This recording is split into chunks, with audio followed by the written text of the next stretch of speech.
The night Jonas Mercer opened his door to two desperate strangers, he had no idea he was inviting death itself onto his land.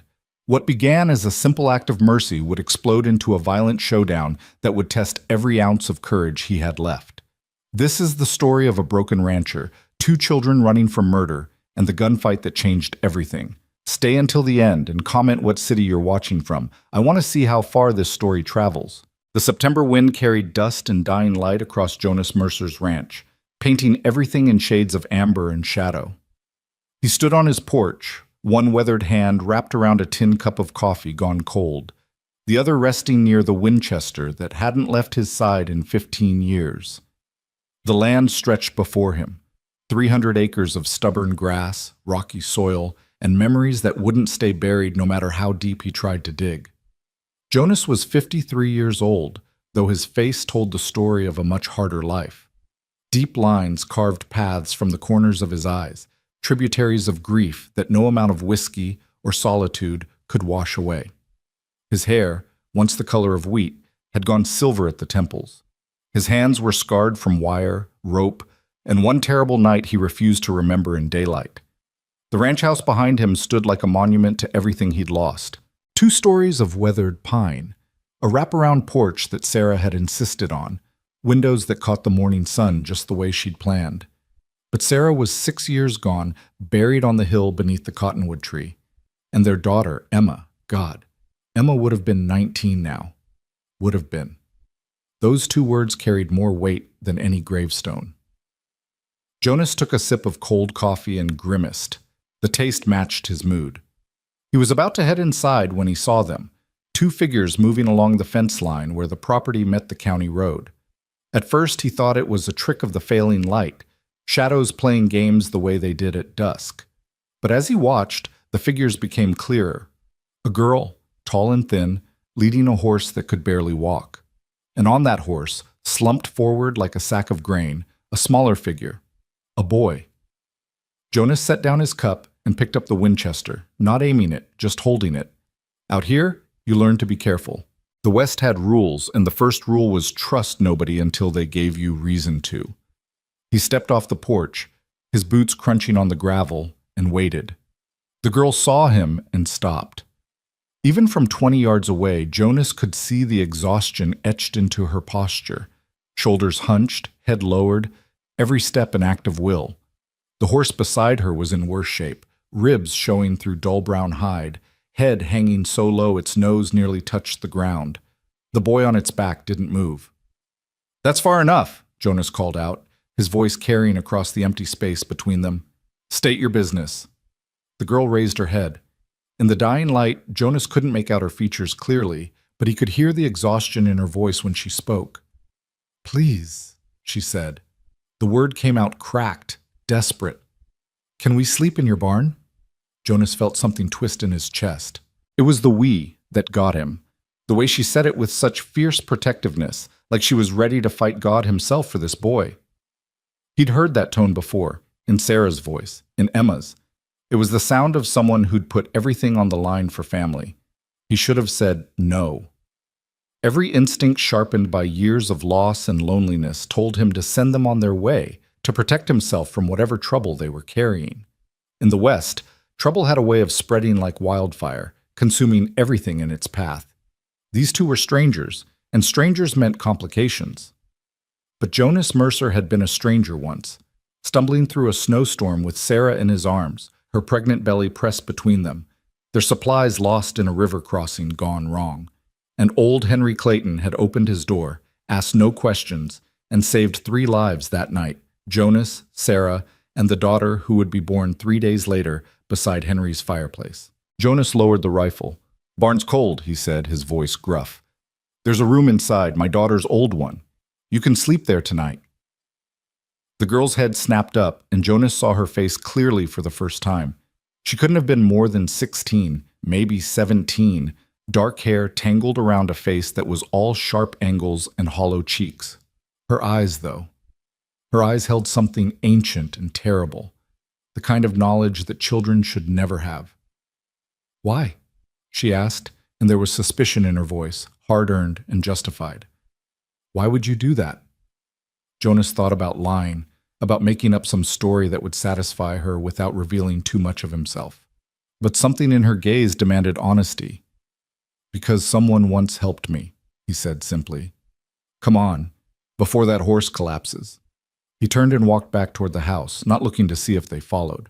Behind him, he heard the slow crunch of hooves on gravel, the shuffle of exhausted feet. When he reached the porch, he finally glanced back. The girl had managed to coax the horse forward, one hand on its bridle, the other steadying the boy on its back. Up close, the boy looked even worse, maybe 12 years old, his face pale beneath a layer of dirt, his breathing shallow and rapid. "He's sick?" Jonas asked, nodding toward the boy. "Fever," the girl said shortly. "Started yesterday. He'll be fine." The way she said it, Jonas knew she was trying to convince herself as much as him. He'd heard that tone before, too, the desperate optimism of someone watching something precious slip away. "Get him inside," Jonas said. "I'll take care of the horse." The girl hesitated, then nodded. She helped the boy down from the horse with surprising gentleness, supporting his weight as he stumbled. Jonas watched them climb the porch steps, the boy's feet dragging, the girl's jaw set with determination. Then he turned his attention to the horse. The animal was in bad shape, dehydrated, half-starved, hooves worn down to nothing. Jonas led it to the barn, moving slowly, speaking in low tones. He gave it water first, just a little, knowing too much too fast would make it sick.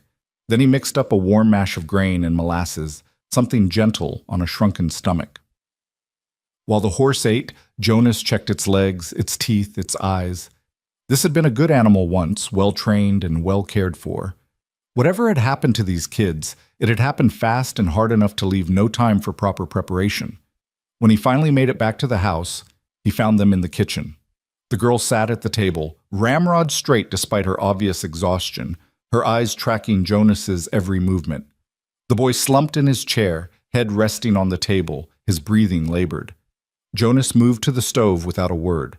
He'd made stew that morning, more out of habit than hunger, and there was plenty left. He ladled out 2 bowls, added thick slices of bread, and set them on the table. Then he poured 2 glasses of milk from the icebox and stepped back, giving them space. The girl stared at the food like it might disappear if she looked away. Her hand trembled as she picked up the spoon. Beside her, the boy lifted his head, drawn by the smell, and Jonas saw his face clearly for the first time. Same dark hair as the girl, same sharp features. Siblings, no question. But where the girl's eyes were hard with suspicion, the boy's held nothing but exhaustion and pain. "Eat," Jonas said, settling into a chair across from them. "Then we'll get the boy settled. He needs rest more than food right now." The girl took a bite, and Jonas watched her face transform. She'd been trying so hard to hold everything together, to be strong, that she'd forgotten what it felt like to let go. Now, with hot food in her belly and a roof over her head, some of that terrible tension began to ease from her shoulders. They ate in silence, and Jonas let them. He understood that words could be dangerous, that questions could feel like interrogations when you were running from something. Instead, he just sat there, hands wrapped around his own cup of coffee, and waited. When they'd finished, Jonas showed them to Emma's room. He hadn't been in there in 6 months, maybe longer, couldn't bear it. But now he opened the door and gestured them inside. The room was exactly as Emma had left it. Bed made with Sarah's quilts, books stacked on the nightstand, curtains drawn back from windows that looked out over the south pasture. The girl helped the boy onto the bed, pulling off his worn boots, covering him with a quilt. She moved with practiced efficiency, like she'd done this 1,000 times before. When the boy's eyes closed, his breathing evening out into the rhythm of sleep, she finally allowed herself to relax. "Thank you," she said, not looking at Jonas. "We'll be gone in the morning." Jonas nodded. "Door's unlocked if you need anything. Bathroom's down the hall. There's clean water in the pitcher." He turned to leave, but her voice stopped him. "Why?" she asked again, and this time the question carried a different weight. "Why help us? You don't know us, don't know what we're running from." Jonas stood in the doorway, his back to her, one hand on the frame. In the dim light of the hallway, he looked older than his years, worn down by grief and loneliness. "I had a daughter once," he said quietly. "Emma." She was about your age. I'd like to think if she'd ever needed help, if she'd ever been desperate and alone, someone would have done for her what I'm doing for you." He didn't wait for a response, just pulled the door closed and walked back to the kitchen. He stood at the window for a long time, watching the moon rise over the distant mountains, thinking about Sarah and Emma and all the ways a man's life could break apart. In Emma's room, the girl, whose name was Ellie, though Jonas didn't know that yet, sat on the edge of the bed and watched her brother sleep. Sam was 12 years old, and he was all she had left in the world. Their parents were dead, murdered by the man who should have protected them.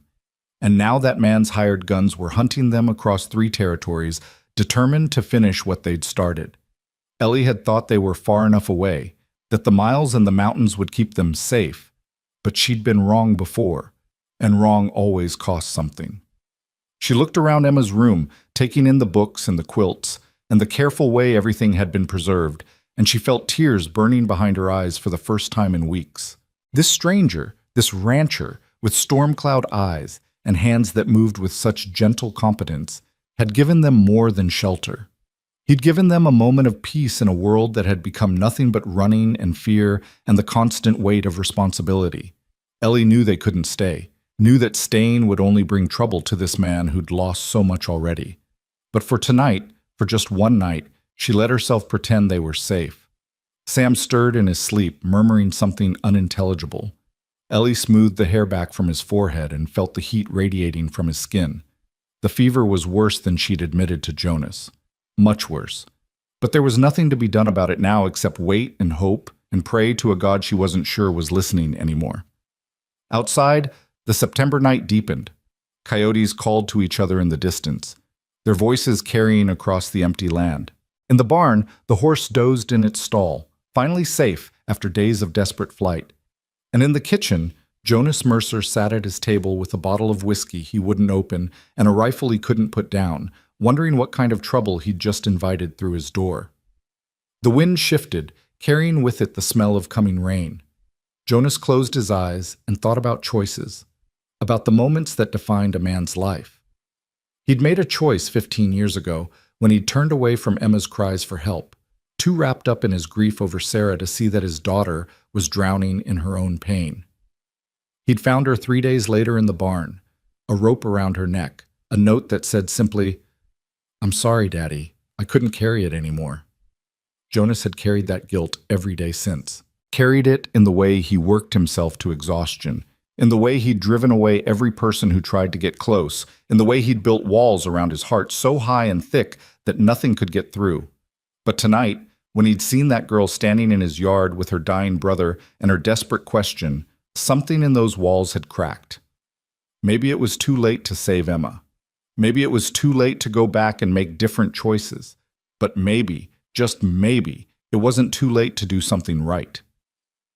Jonas opened his eyes and looked out at the darkness.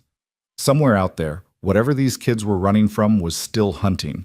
He could feel it in his bones, the way he could feel weather changing or trouble coming. And when it arrived, because it would arrive, trouble always did, Jonas Mercer would be ready. He picked up the Winchester and began cleaning it, his movements automatic, born of years of practice. The metal gleamed in the lamplight, and Jonas thought about what Henry Clayton had told him all those years ago. Sometimes saving others is the only way to save yourself. Jonas hadn't understood it then, but sitting in his kitchen with 2 desperate strangers sleeping in his dead daughter's room, he was beginning to understand it now. The night deepened. The wind grew stronger, and in the darkness beyond the ranch, something stirred, something cruel and determined, something that wouldn't stop until it got what it came for. But tonight, for just tonight, 2 children slept safe under Jonas Mercer's roof. And for the first time in 6 years, the house didn't feel quite so empty. In Emma's room, Ellie finally allowed herself to close her eyes. Sam's fever raged beside her, but at least they were inside. At least they were warm. At least they had one more night before the running started again. She thought about the rancher's words, "Because someone once helped me," and wondered what kind of pain a man had to endure to understand theirs so completely without asking a single question. She thought about his daughter, the one who was about your age, and the past tense he'd used that told her everything she needed to know about loss. Tomorrow, they would leave. They had to leave. because staying meant bringing death to this man's door, and he'd suffered enough already. But tonight, Ellie let herself feel what she hadn't allowed herself to feel in weeks: gratitude. The rain began just after midnight, soft at first, then harder. It drummed against the roof and streamed down the windows, washing the dust from the world. Jonas listened to it from his chair in the kitchen, the rifle across his lap, his eyes on the door. He'd meant what he said about not knowing them, not knowing what they were running from. But he was a rancher who'd lived in the West all his life, and he knew desperation when he saw it, knew the look of people who'd been hunted. Whatever was chasing these kids was serious enough to put a gun in their future if he didn't do something about it. The question was, what could one broken rancher do against whatever darkness was following them? Jonas didn't have an answer yet, but he had the night to think about it, and he had a rifle that had never failed him. And maybe, just maybe, he had something else too, a reason to care about something beyond his own grief for the first time in 6 years. The rain fell harder, turning the yard into mud, making the roads treacherous. Good, Jonas thought. Whatever was coming would have a harder time getting here in this weather. It bought them time. He settled back in his chair and kept watch, the way he'd kept watch over Sarah when she was pregnant with Emma, the way he'd kept watch over Emma when she was small and the fever came, the way he'd failed to keep watch when it mattered most. Not this time, Jonas promised himself. Not again. The storm raged through the night, and Jonas Mercer sat in his kitchen with a rifle and a prayer, waiting for morning and whatever it would bring. The rain had stopped by dawn, leaving the world clean and new. Jonas woke in his chair, the Winchester still across his lap, his neck stiff from sleeping upright. Gray light filtered through the kitchen windows, and for a moment he just sat there, listening to the silence of the house. Then he remembered. The children. He rose carefully, joints protesting, and moved down the hallway. Emma's door was still closed. Jonas pressed his ear against the wood and heard nothing. No movement, no voices, just the kind of stillness that made his chest tighten with old fear. He knocked softly. "It's Jonas. Just checking on you." Silence. Then the sound of footsteps, quick and light. The door opened a crack, and Ellie's face appeared, her eyes red-rimmed and exhausted. "He's worse," she whispered. "The fever won't break." Jonas pushed the door open wider. In the pale morning light, Sam looked small and fragile beneath Sarah's quilts. His face was flushed, his breathing rapid and shallow. Jonas crossed the room and placed the back of his hand against the boy's forehead. The heat radiating from his skin made Jonas's jaw tighten. "How long has he been like this?" 3 days, Ellie said, and her voice cracked on the words. "Maybe 4. I lost track." Jonas studied the boy more carefully now, noting the way his shirt stuck to his chest, the tremor in his hands. Then he saw it, a dark stain on Sam's left side, barely visible beneath his shirt. Jonas reached for the fabric and Ellie's hand shot out, grabbing his wrist. "Don't," she said, but there was no strength behind it, just fear. "I need to see it," Jonas said gently. "Whatever it is, hiding it won't make it better." Ellie's hand fell away. Jonas carefully lifted Sam's shirt and felt his stomach drop. A wound, maybe 4 inches long, ran along the boy's ribs. Someone had tried to stitch it, crude, uneven stitches that pulled the skin together but didn't seal it properly. The flesh around it was angry and red, infection spreading like poison through the boy's system. "Jesus," Jonas breathed. "How did this happen?" Ellie turned away, her shoulders rigid. "Does it matter?" "It does if you want me to help him." For a long moment, Ellie said nothing. Then, in a voice so quiet Jonas had to lean in to hear it, she said, "Our uncle's man. He had a knife. Sam got between us." Jonas felt something cold and hard settle in his chest. A 12-year-old boy with a knife wound, running across open territory with nothing but his sister to protect him. The story wrote itself in his mind, and he didn't like any of the chapters. "I need to clean this properly," Jonas said, standing. "The stitches are infected. I'll have to take them out, drain the wound, and start over. It's going to hurt him." "Will he live?" Ellie asked, and the nakedness in her voice, the raw terror of someone who'd already lost everything and couldn't bear to lose more, made Jonas think of Emma, of that last terrible morning. "If we do this right," Jonas said, "if we're lucky, but I need to start now." He left the room and returned with his medical kit, a battered leather bag that had seen him through broken bones, animal bites, and once Sarah's difficult labor with Emma.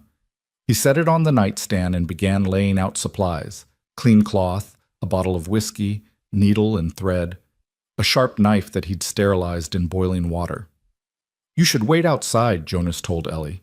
"No," she said firmly. "He's my brother. I stay." Jonas nodded. He'd expected nothing less. "Then hold his shoulders. When I start, he's going to fight." Sam's eyes fluttered open as Jonas poured whiskey over the wound. The boy's scream tore through the quiet house, and Jonas felt it like a knife to his own gut. But he didn't stop. Couldn't stop. He worked quickly, cutting away the infected stitches, draining the pus and blood, cleaning the wound with steady hands while Sam thrashed and Ellie held him down, tears streaming down her face. "I'm sorry," Jonas murmured as he worked. "I'm sorry, son. Just a little more." By the time he finished, fresh stitches neat and clean, the wound properly dressed, Sam had passed out from the pain. Jonas covered him with the quilt and stepped back, his hands shaking now that it was done. "He'll sleep for a while," Jonas said. "The fever should start to break in a few hours if the infection doesn't spread."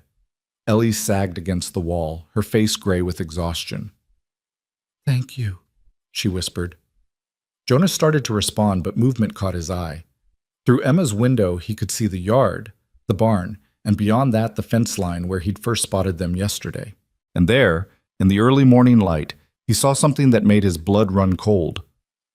"Get away from the window," he said quietly. Ellie's head snapped up. "What? Now!" Jonas grabbed her arm and pulled her away from the glass. "Someone's out there, on the ridge."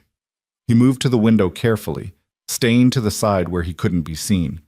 The figure was distant, maybe half a mile away, but Jonas's eyes were still sharp. A man on horseback, sitting perfectly still, watching the house. As Jonas stared, the figure turned and rode away, disappearing over the ridge. "Did they see us?" Ellie's voice was tight with panic. "Maybe," Jonas said. "Probably.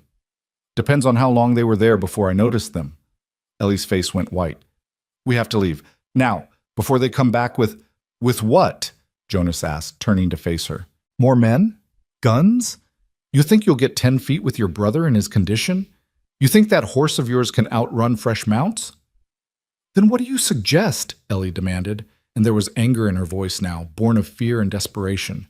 "We stay here and wait for them to kill us? Kill you?" Jonas looked at Sam, small and fevered in Emma's bed, then back at Ellie. He thought about the choices that defined a man's life, about the moment 15 years ago when Henry Clayton had opened his door to strangers, about the moment 6 years ago when he'd been too wrapped up in his own pain to see Emma's. "We prepare," Jonas said, "and we pray we're wrong about what's coming." But they weren't wrong. They both knew it. Jonas spent the morning turning his house into a fortress. He boarded up windows on the ground floor, leaving just enough space to see out, and if necessary, shoot through. He brought water barrels inside, checked his ammunition, and made sure every rifle and pistol he owned was loaded and ready. Ellie worked beside him, silent and efficient, her movements quick despite her exhaustion.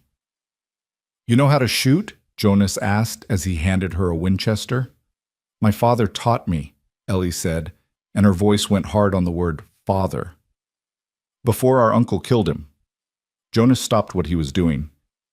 "Tell me," he said. "All of it. If I'm going to help you, I need to know what we're facing." Ellie set down the rifle and stared at her hands. When she spoke, her voice was flat, emotionless, like she was reciting facts rather than her own history. "Our father owned land, good land, with water rights. When our mother died 3 years ago, his brother, our uncle, started visiting more often.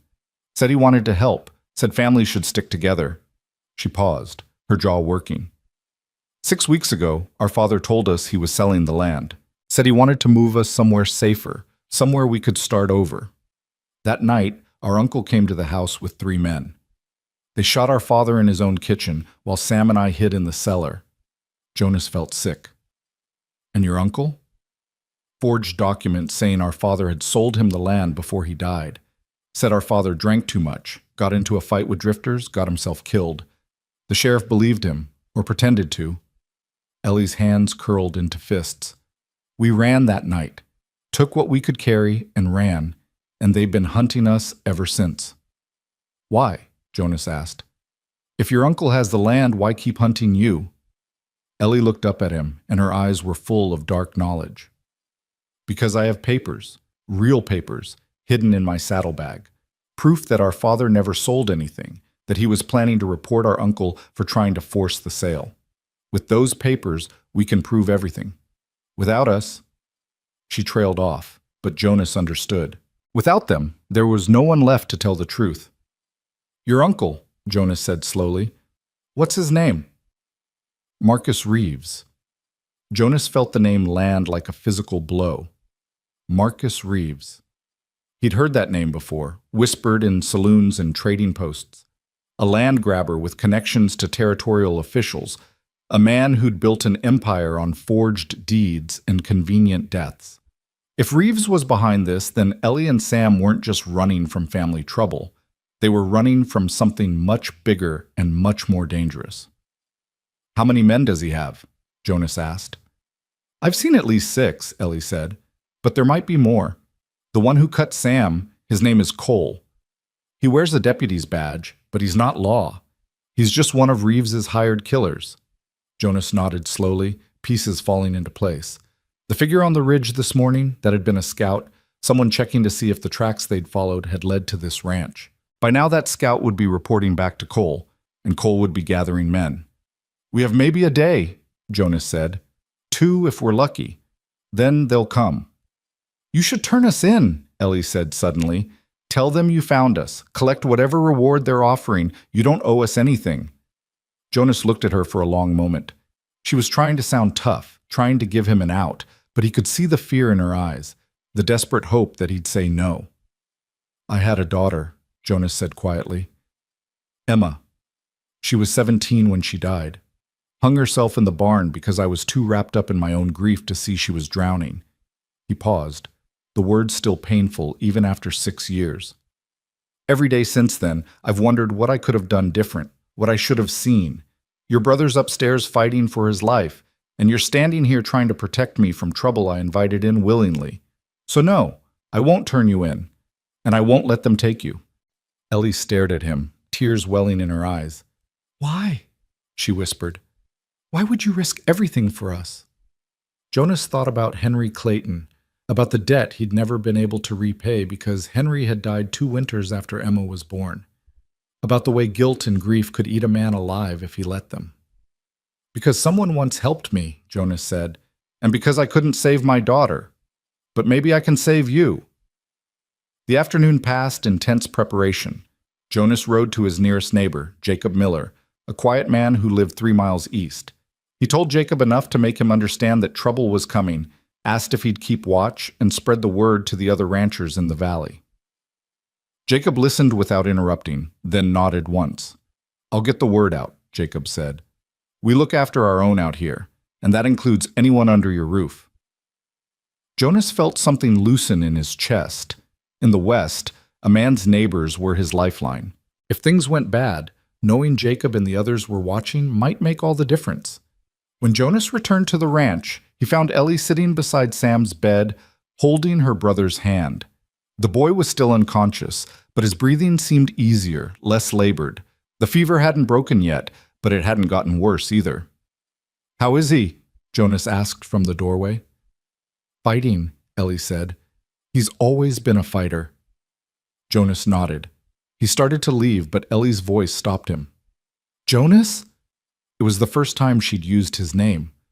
That man on the ridge this morning.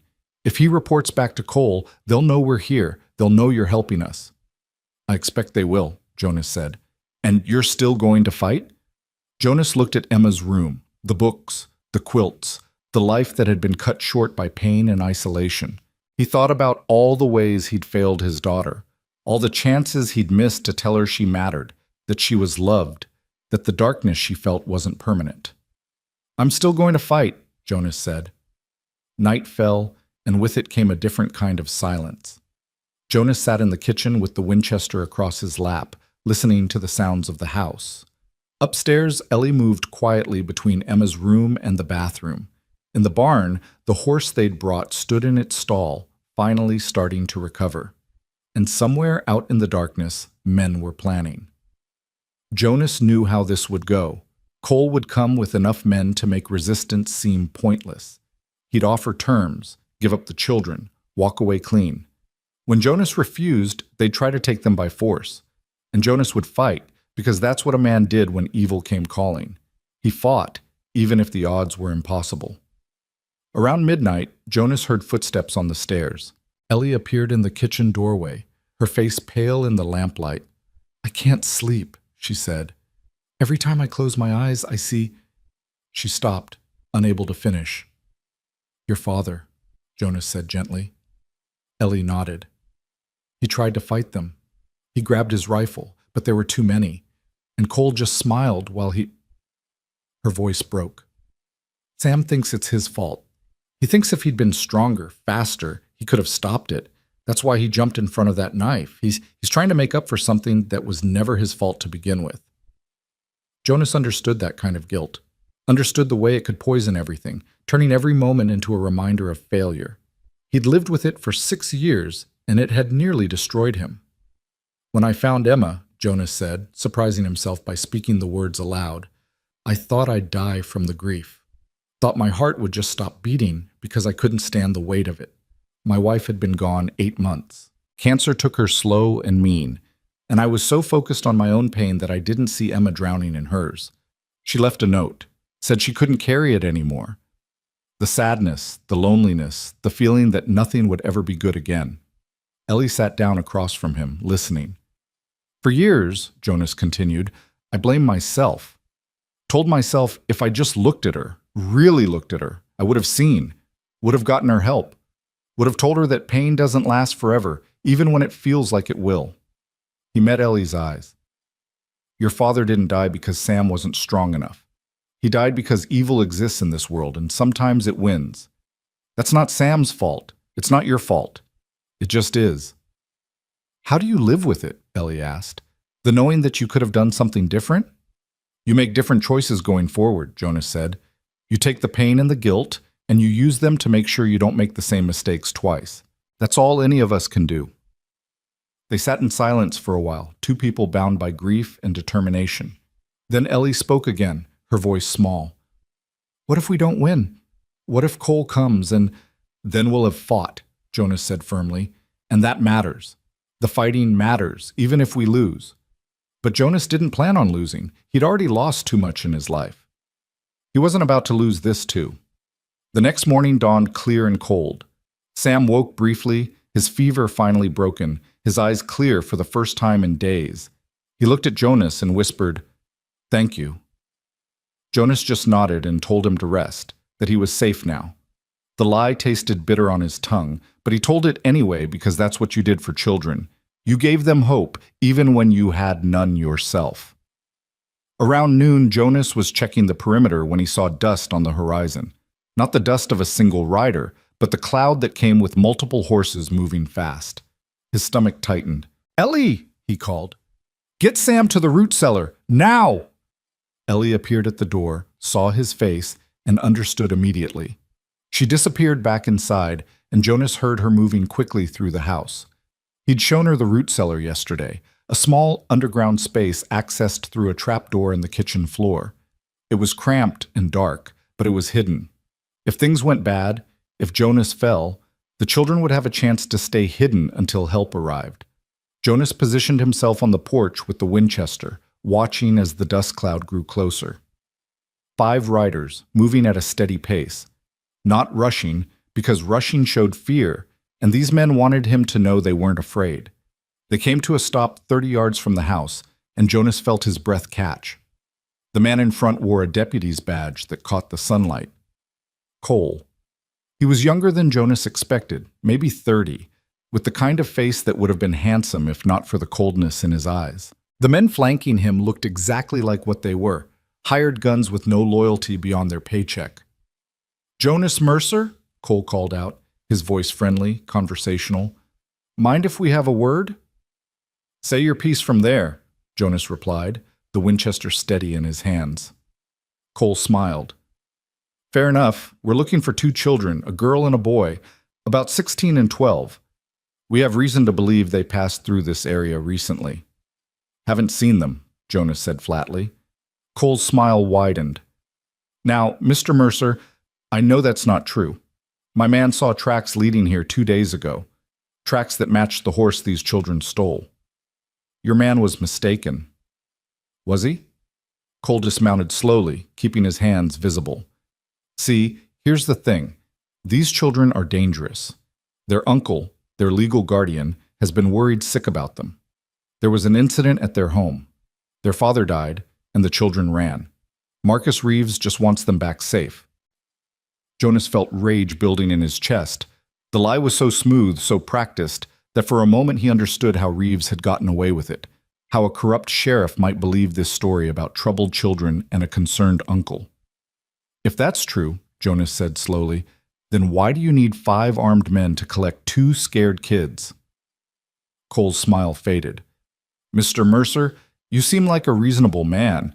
I'd hate for this to get ugly. Just tell me where they are, and we'll be on our way. And if I can't tell you what I don't know, Cole sighed, like Jonas was being deliberately difficult. Then I'll have to search your property. And if I find out you've been hiding them, well, that's obstruction of justice. That's a serious crime. Justice, Jonas repeated, and he couldn't keep the contempt out of his voice. You stand there wearing a badge you didn't earn, working for a murderer, and you talk to me about justice? The air changed. Cole's friendly mask slipped, and Jonas saw the killer underneath. Last chance, old man, Cole said softly. Where are they? Jonas raised the Winchester, sighting down the barrel at Cole's chest. Off my property, now. For a moment, nobody moved. Then Cole laughed, a cold, empty sound that held no humor. Your choice, he said, remounting his horse. Boys, remember this house. Remember this man. We'll be back tonight, and when we come, we're not asking permission. They rode away slowly, taking their time, making sure Jonas understood they weren't afraid. When they disappeared over the ridge, Jonas lowered the rifle and let out a breath he hadn't realized he'd been holding. From behind him, Ellie's voice came quiet and scared. They're really coming back, aren't they? Jonas turned to see her standing in the doorway, Sam leaning against her for support. The boy was pale but conscious, his eyes wide with understanding. Yes, Jonas said. There was no point in lying. They'll come after dark, probably try to burn us out or rush the house. Then we should run, Sam said, his voice weak but determined. While there's still time. Jonas looked at the boy, 12 years old, wounded, barely able to stand, and felt something fierce and protective rise in his chest. No more running, Jonas said. We make our stand here. And that's exactly what they did. Jonas sent Ellie to ride to Jacob Miller's place with a message. Tonight, trouble comes. Send help if you can. If not, remember what happened here. Ellie rode out on Jonas's best horse, moving fast, and returned an hour later with Jacob's promise. Help was coming. Not in time to stop the attack, but in time to catch Cole and his men afterward. It was enough. It had to be enough. As the sun sank toward the horizon, Jonas, Ellie, and Sam prepared for war. They positioned rifles at every window, kept ammunition close, filled every container they could find with water in case of fire. Sam insisted on helping despite his wound, loading weapons with shaking hands while Ellie kept watch. I'm scared, Sam admitted as darkness fell. So am I, Jonas said honestly. Being scared doesn't make you a coward. It makes you smart. But being scared and fighting anyway, that's what makes you brave. Full darkness came, and with it, the waiting. Jonas kept the lamps low, just enough light to see by. They took positions, Jonas at the front window, Ellie at the side, Sam in the kitchen where he could reload weapons and stay relatively safe. The attack came just after midnight. Not with a rush of horses and gunfire, but with silence. Jonas saw them moving through the darkness like shadows. 6 men now, not 5. They'd picked up reinforcements. They spread out around the house, surrounding it, cutting off escape routes. Then Cole's voice rang out across the yard. Mercer, send out the children, and you live. Keep them, and we burn you all.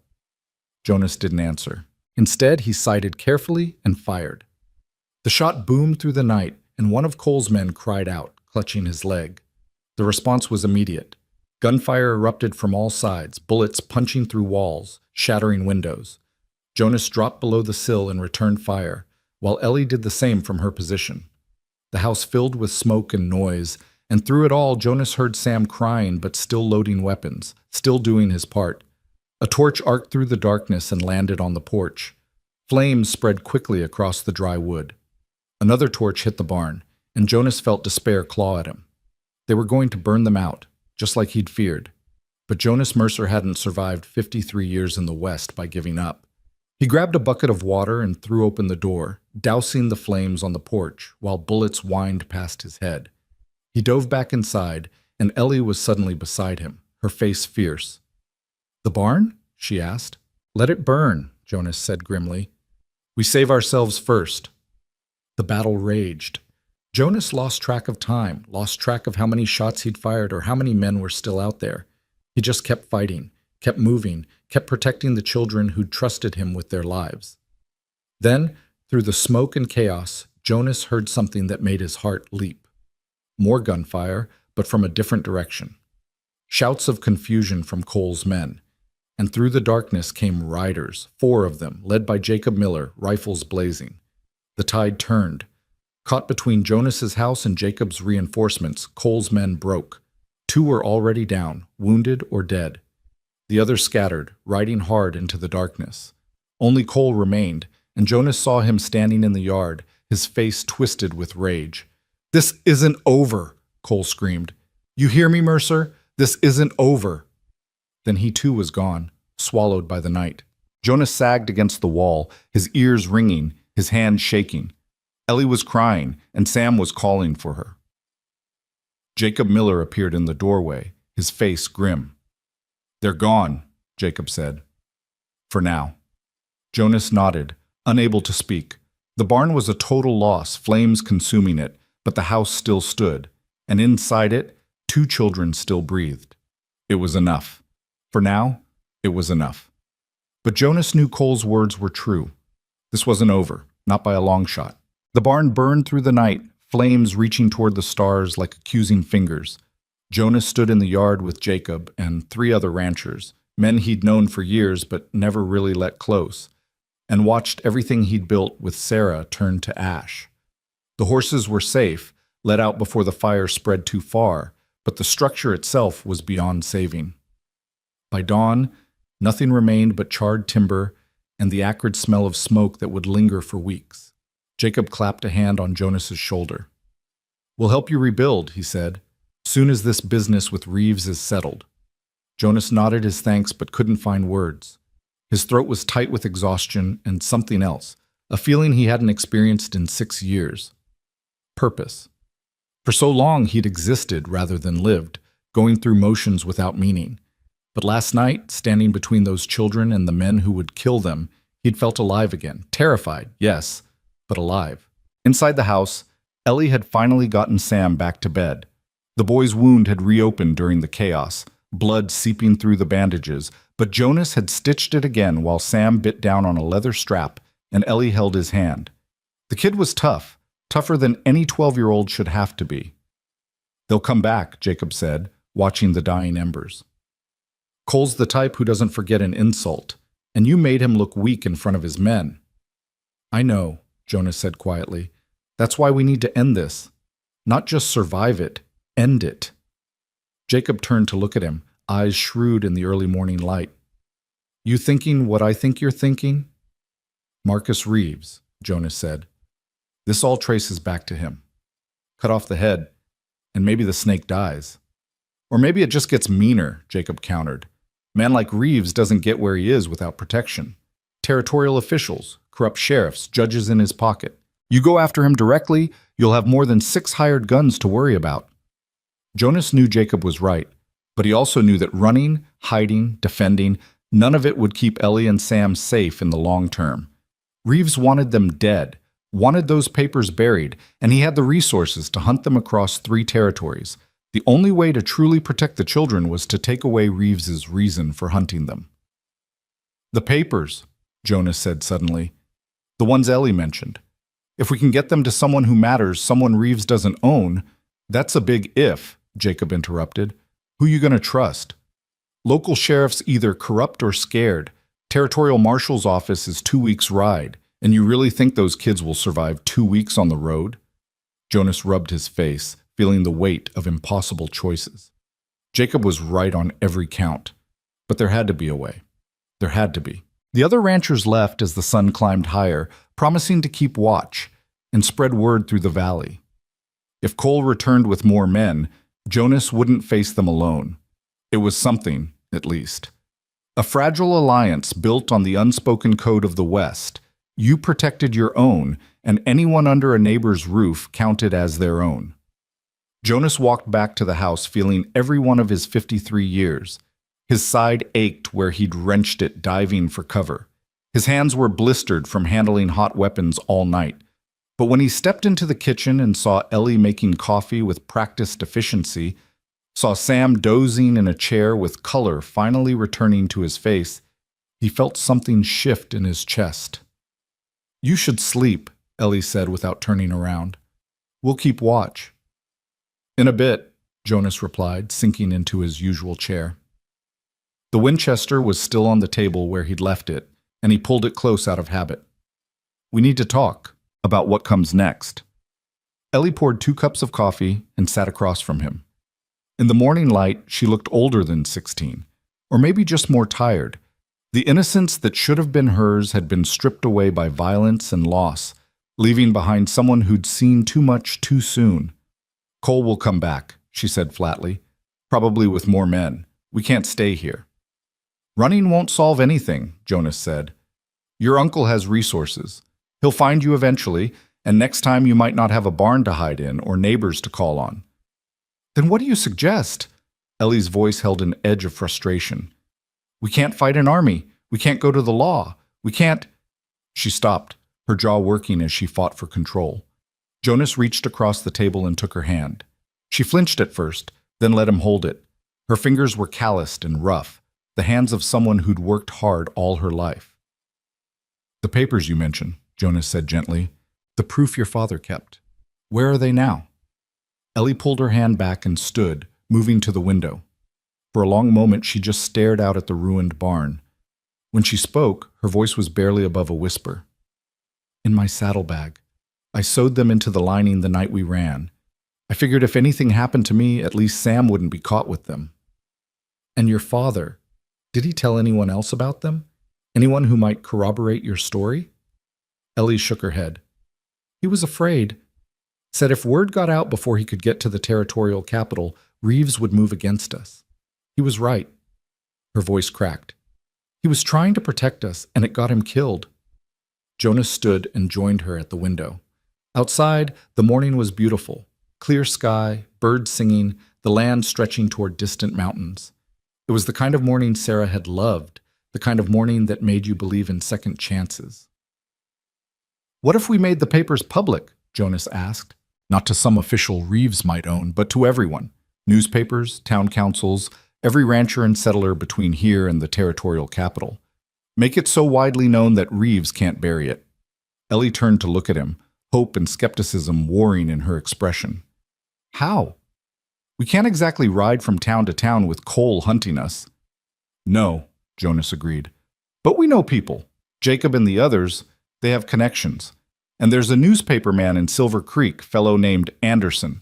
He's ornery and independent, doesn't take bribes from anyone. If we can get him the story, get him the papers, he'll print it." "Silver Creek is 40 miles from here," Ellie said. "And it's where Cole claimed to be a deputy, remember? That's Reeves's territory." Jonas smiled grimly. "Which is exactly why Anderson will love this story. Nothing makes a good newspaper man happier than exposing corruption in his own backyard." Sam's voice came weakly from behind them. "Are we really going to fight back? Stop running?" Jonas and Ellie turned to find the boy sitting up, his face pale but determined. He'd been listening, and Jonas felt a surge of respect for this kid who refused to give up despite everything. "We're going to fight smart," Jonas said. "Your sister's right. We can't win a straight battle against Reeves's men, but we can win the war by making sure everyone knows the truth." "And then what?" Sam asked. "Even if people know, Even if they believe us, Reeves is rich. He's powerful. What's to stop him from just killing us anyway? It was a fair question, one Jonas had been wrestling with himself. The truth was, exposing Reeves wouldn't make him harmless. If anything, it might make him more dangerous, more desperate. A cornered animal was always the most vicious. We make ourselves too visible to kill quietly, Jonas said. Once the story's out, once people are watching, Reeves can't just make you disappear. It would confirm everything you've accused him of. Unless he kills us before the story gets out, Ellie said quietly. Jonas met her eyes. That's the risk. I won't lie to you. This could go wrong in a dozen different ways, but doing nothing is just slow death. At least this way, we're fighting. Ellie looked at Sam, and some silent communication passed between them. Then Sam nodded, just once, and Ellie turned back to Jonas. Okay, she said. We do it your way. How do we start? Jonas had been thinking about this all morning, turning possibilities over in his mind. First, we get those papers somewhere safe. Not in your saddlebag, not anywhere Cole might think to look. I know a place, a hollow tree about 3 miles north. Sarah and I used to hide things there when Emma was little, playing treasure hunt games. His voice caught on the memory, but he pushed through. We'll put the originals there, make copies to carry. That way, if something happens to us, the evidence survives. And then? Ellie asked. Then we get word to Anderson, but not directly, too risky. Jacob knows a freighter who runs goods between here and Silver Creek. We can send a message through him, arrange a meeting somewhere neutral. While Cole's out there hunting us, Sam said. While we're hunting him, Jonas corrected. Right now, Cole thinks he has all the advantages. He thinks we're trapped here, scared, waiting for him to come back and finish the job. What if we surprise him? What if instead of defending, we attack? Ellie's eyes widened. Attack how?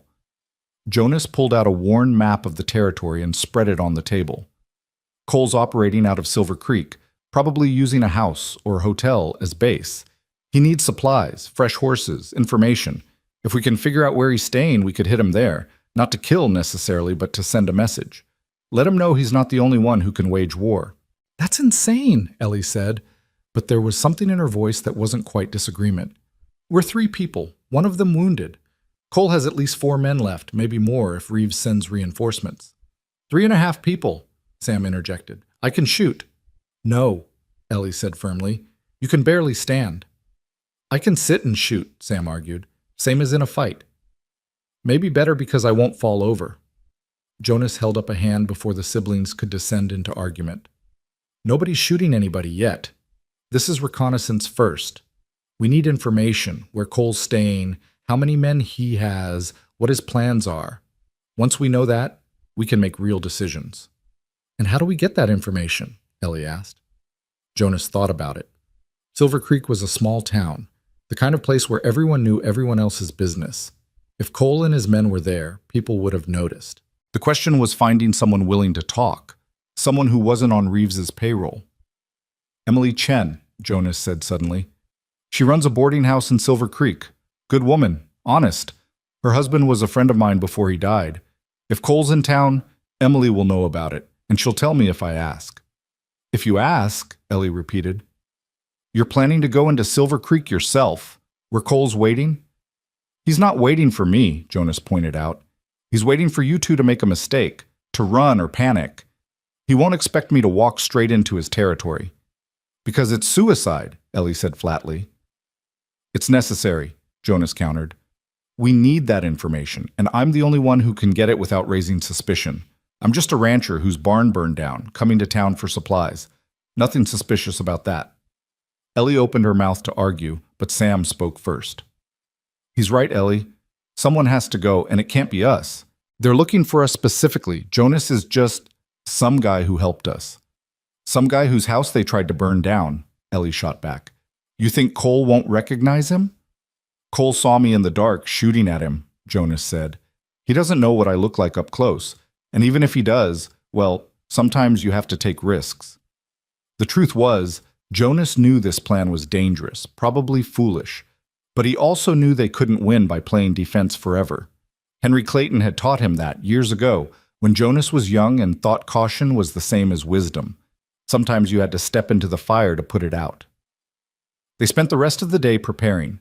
Jonas made copies of the papers Ellie had been carrying, crude hand-drawn maps showing property boundaries, a ledger documenting payments Reeves had made to various officials, a letter from Ellie's father to the Territorial Land Office detailing his concerns.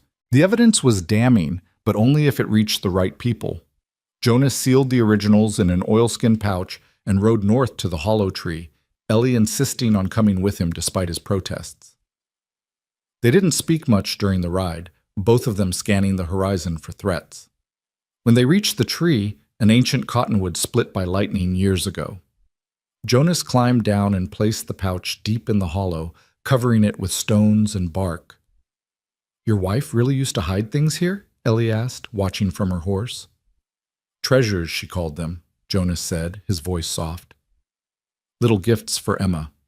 A smooth stone, a pretty feather, sometimes a piece of hard candy Sarah had saved from town. Emma would run here every day after her chores, sure that magic fairies had left her presents. "That's beautiful," Ellie said quietly. Jonas climbed back onto his horse.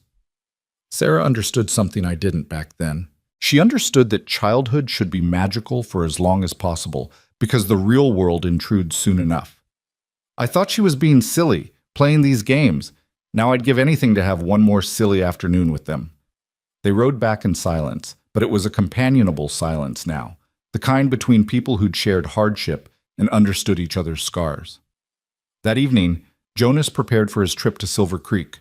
He shaved carefully, put on his better shirt, made himself look like a man coming to town for ordinary business.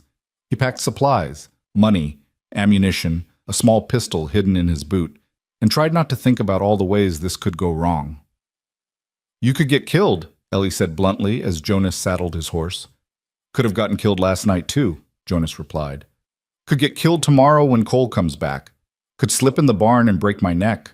Living means risking death, Ellie. That's just how it works." "But you're doing this for us," she said, and her voice was tight with guilt. "If something happens to you, then you take Sam and ride to Jacob Miller's place," Jonas interrupted. "You tell him everything, give him the location of those papers, and you let him finish this. But I'm not planning on dying today. I'm too stubborn for that." He meant it to be light, but Ellie didn't smile. She just stood there in the yard, her arms wrapped around herself, looking younger than her 16 years. "I never thanked you," she said. "Not properly, for everything, for believing us, for fighting for us, for—" "Don't," Jonas said gently. "You don't owe me thanks. This is what people should do, what neighbors should do. Help each other, protect each other. That's how we survive out here." "Most people don't," Ellie said. "Most people would have turned us away, or worse." Jonas thought about that. She was probably right. The West could be cruel, and kindness was often seen as weakness.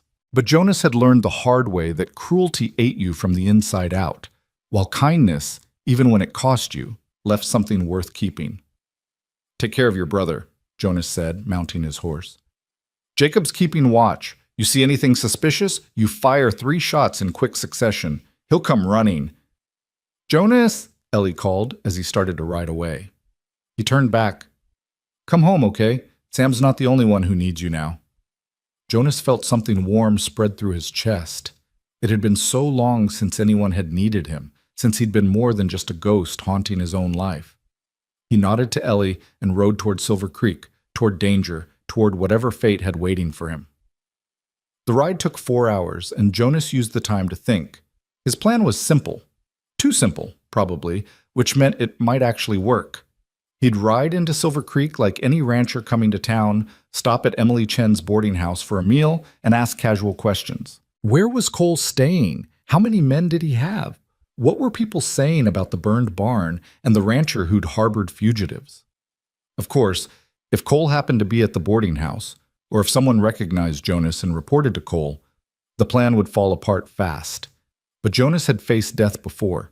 He'd watched it take Sarah inch by painful inch, had found it waiting in Emma's eyes that terrible morning. After that, the prospect of a bullet seemed almost mundane. Silver Creek came into view as the sun began its descent toward evening. It was a typical frontier town, One main street with a handful of businesses, houses scattered on the outskirts, a church that doubled as a school on weekdays. Jonas had been here dozens of times over the years, knew most of the faces, understood the town's rhythms. But as he rode down the main street, he noticed something different. Men standing on corners, watching. Not obviously armed, but with the posture of people ready for trouble. Jonas recognized the type. Hired muscle, the kind that gravitated toward men like Reeves and Cole.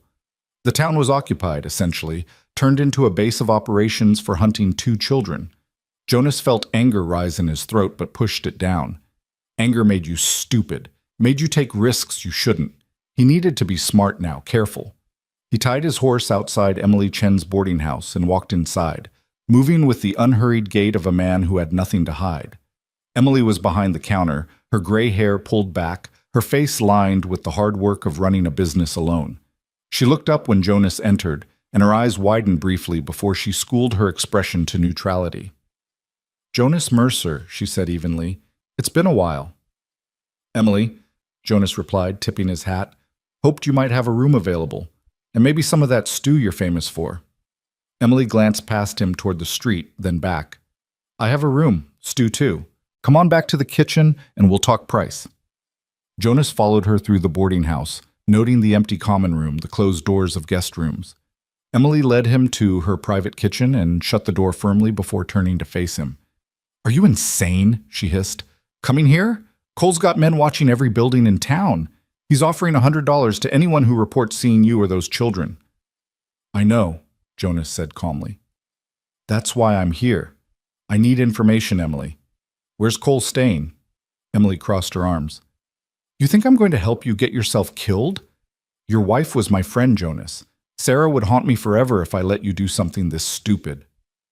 "Sarah would understand," Jonas said quietly. "These are children, Emily. Orphans running from a murderer. What would Sarah want me to do, turn my back?" Emily's expression softened, but worry still lined her face. "Cole's staying at the Grand Hotel, top floor. He's got at least 6 men with him now, maybe more. They've taken over half the building, intimidating guests, asking questions. Marshal Peters is too scared to do anything about it. And Anderson, the newspaper man?" Emily's eyebrows rose. "You thinking of going to the press?" "Maybe. Is he still in town?" "For now, but he's keeping his head down. Reeves sent word that any newspaper printing inflammatory lies about him would face legal action. Anderson's brave, but he's also practical. He won't print something that'll get him killed." Jonas nodded slowly, processing this. The situation was worse than he'd thought. Reeves had essentially taken control of Silver Creek through fear and money, but that also meant there was anger simmering beneath the surface. People didn't like being pushed around, even when they were too scared to push back. "I need to see Anderson," Jonas said, quietly. "Can you get a message to him?" Emily studied him for a long moment. "You're really going to do this, fight Reeves?" "I don't have a choice," Jonas said. "Neither do those kids." Emily sighed deeply, then nodded. "Anderson takes his evening meal at the cafe on 3rd Street, sits in the back corner, always alone. You could accidentally run into him there." "Thank you, Emily." "Don't thank me," she said sharply. "Just stay alive. I've buried too many good people already." Jonas left through the back door of the boarding house, moving through alleys rather than main streets. Silver Creek wasn't large, but it had enough shadows to hide in if you knew where to look. He made his way toward 3rd Street, his hand never far from the pistol hidden under his coat. The cafe was busy with evening customers, and Jonas slipped in quietly, keeping his hat low. He spotted Anderson immediately, a thin man with ink-stained fingers and the permanent squint of someone who spent too much time reading by lamplight. Jonas bought coffee and a plate of beans, then made his way to Anderson's corner. "This seat taken?" Jonas asked. Anderson looked up, irritation flashing across his face until he saw Jonas's expression. Something in Jonas's eyes must have communicated urgency, because Anderson's irritation shifted to curiosity. "Help yourself," Anderson said. Jonas sat, positioning himself so he could watch the door. For a few minutes, they ate in silence. Then Anderson spoke, his voice barely above a murmur. "You're the rancher, the one who took in the Reeves kids." "They're not Reeves kids," Jonas said quietly. "They're the children of a murdered man. And I have proof. Anderson's hand stilled on his coffee cup. Proof. Documents, letters, ledgers showing bribes, everything you'd need to write the story of the decade, everything that would prove Marcus Reeves murdered his own brother for land. And get me killed, Anderson added dryly. Maybe, Jonas admitted. Or maybe it saves your life. You think Reeves is going to leave you alone forever? Once he consolidates power here, every newspaperman in the territory becomes a potential threat. You can print what he wants you to print and become his mouthpiece, or you can fight. Anderson leaned back, studying Jonas with sharp eyes. Why should I trust you? For all I know, this is some scheme of Cole's to test my loyalty. Because in 2 days I'm going to send you copies of those documents, Jonas said. And when you see them, when you read what Reeves has done, you'll know I'm telling the truth. The question is whether you'll have the courage to print it. And if I do print it, what stops Reeves from burning down my office? Or worse? Nothing, Jonas said honestly, except public outrage, except decent people in this town who are sick of being bullied, except the chance to be remembered as the man who exposed corruption instead of the man who let it fester. Anderson was quiet for a long moment, his fingers drumming on the table. Then he leaned forward. Send me the documents, he said. I'll look at them. If they're real, if they're as damning as you say, I'll consider it, but I'm not promising anything. Fair enough, Jonas said, standing. One more thing. Cole's got men watching the streets. Any idea how I get out of town without being spotted? Anderson smiled grimly. There's a ravine behind the livery stable. Follows the creek bed north for about 2 miles before it opens up onto the main road. Not pleasant riding, but it's hidden. Jonas nodded his thanks and left the cafe, moving quickly now. The sun was setting, shadows lengthening across Silver Creek, and Jonas needed to be gone before full dark brought Cole's men out in force. He made it to the livery stable without incident, retrieved his horse, and guided it down into the ravine Anderson had mentioned. The going was rough, rocky ground, overhanging branches that threatened to sweep him from the saddle, but Jonas kept moving, putting distance between himself and Silver Creek. He'd almost made it to the open road when he heard voices. Jonas pulled his horse to a stop, listening. 2 men, maybe 3, somewhere ahead in the darkness. Jonas dismounted quietly, leading his horse by the reins, moving as silently as he could through the underbrush. The voices grew clearer. 2 men, definitely, and Jonas recognized one of them. Cole's voice, sharp and angry. Don't care what excuses you have. Mercer's in town and I want him found. Check every building, every alley. Someone must have seen him.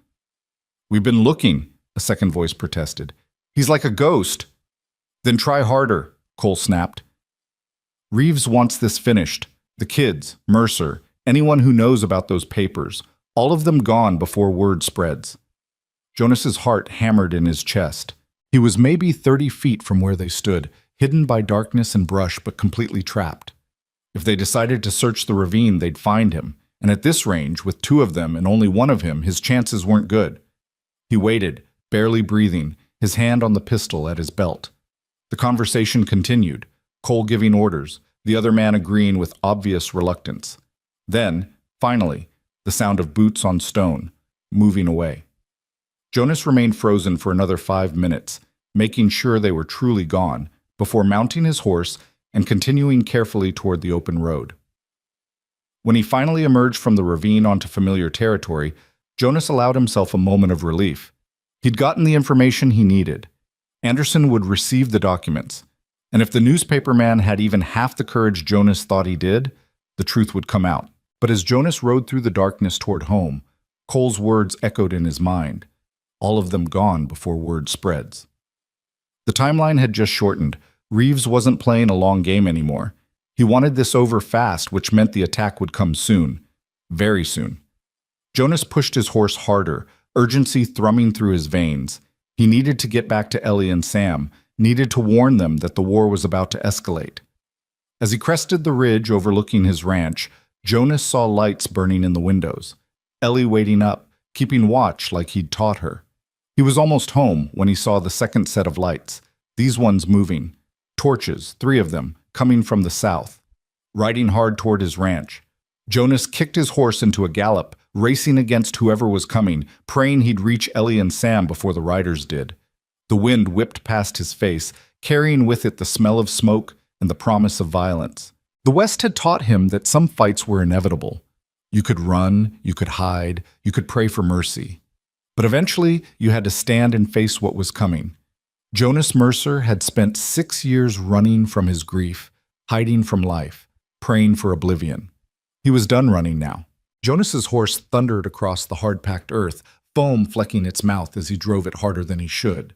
The torches were closer now, close enough that he could make out 3 riders moving in formation toward his ranch. His mind raced through possibilities. Was this Cole's advance guard? Had Reeves sent reinforcements? Or was this something else entirely? He reached the yard 30 seconds before the riders, sliding from his horse and sprinting toward the house. Ellie met him at the door, rifle in hand, her face pale in the lamplight.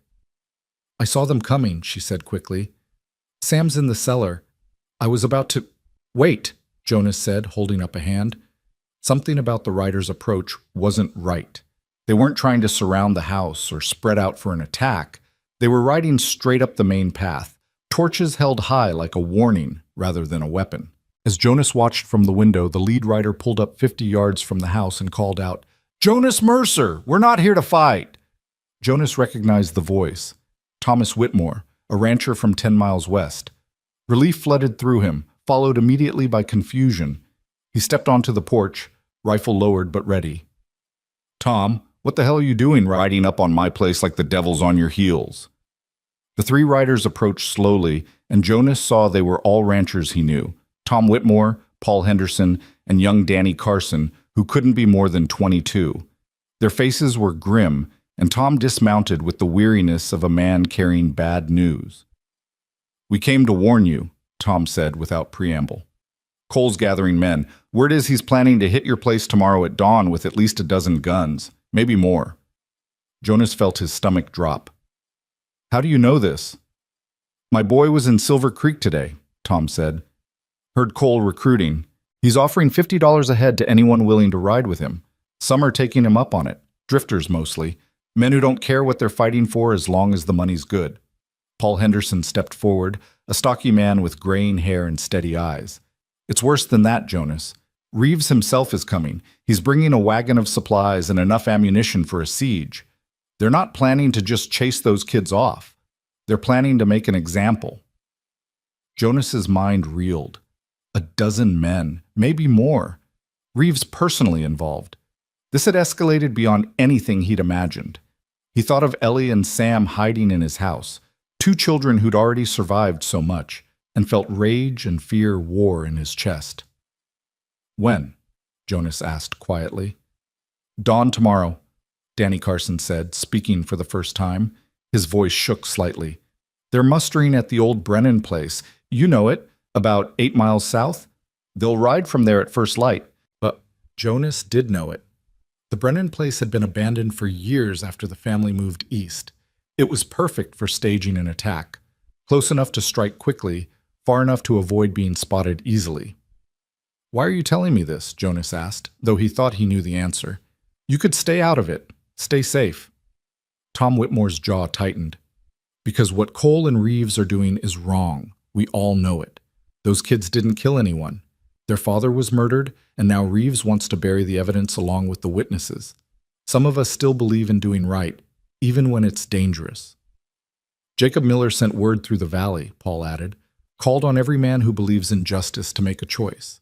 Some chose to hide. We chose to ride." Jonas felt emotion tighten his throat. In the 6 years since Sarah and Emma died, he'd isolated himself from the community, convinced that connection only led to pain. But here were these men, risking their lives and their families' safety because they believed in something larger than themselves.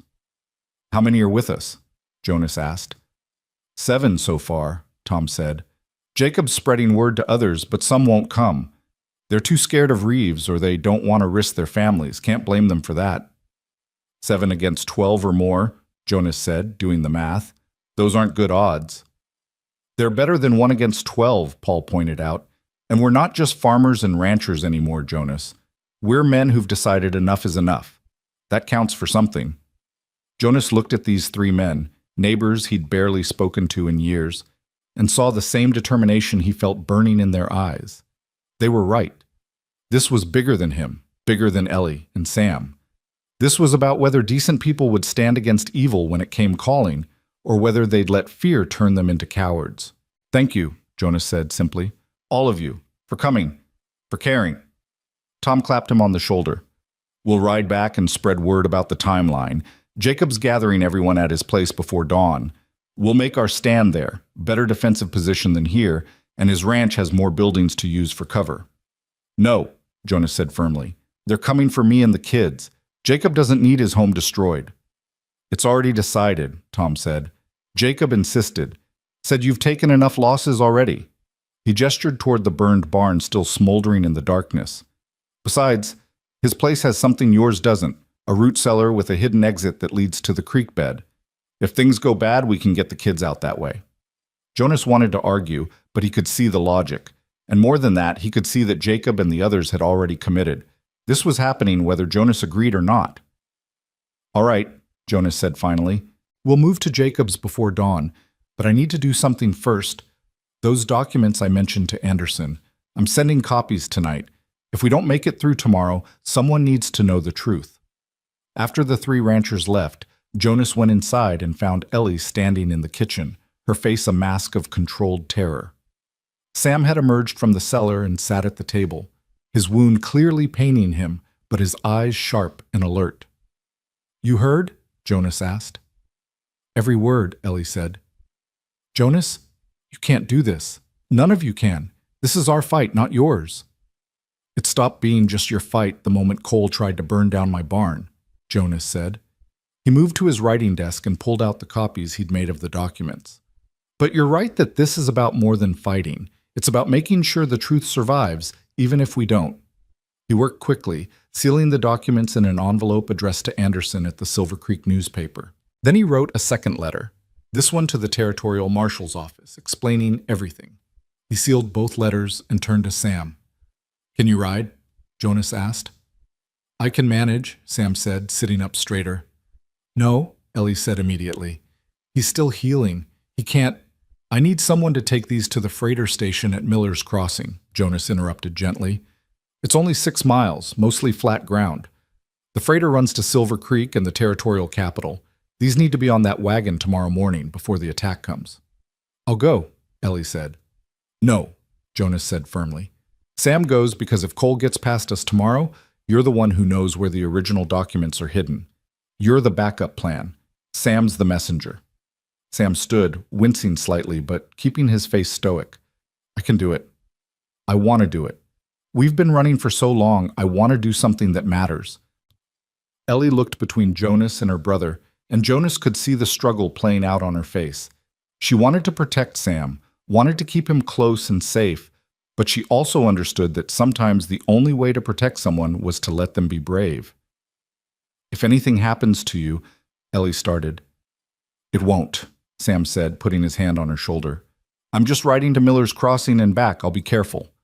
Jonas gave Sam detailed directions and a fresh horse. Not as fast as some, but steady and reliable. He also gave him a pistol and made sure the boy knew how to use it.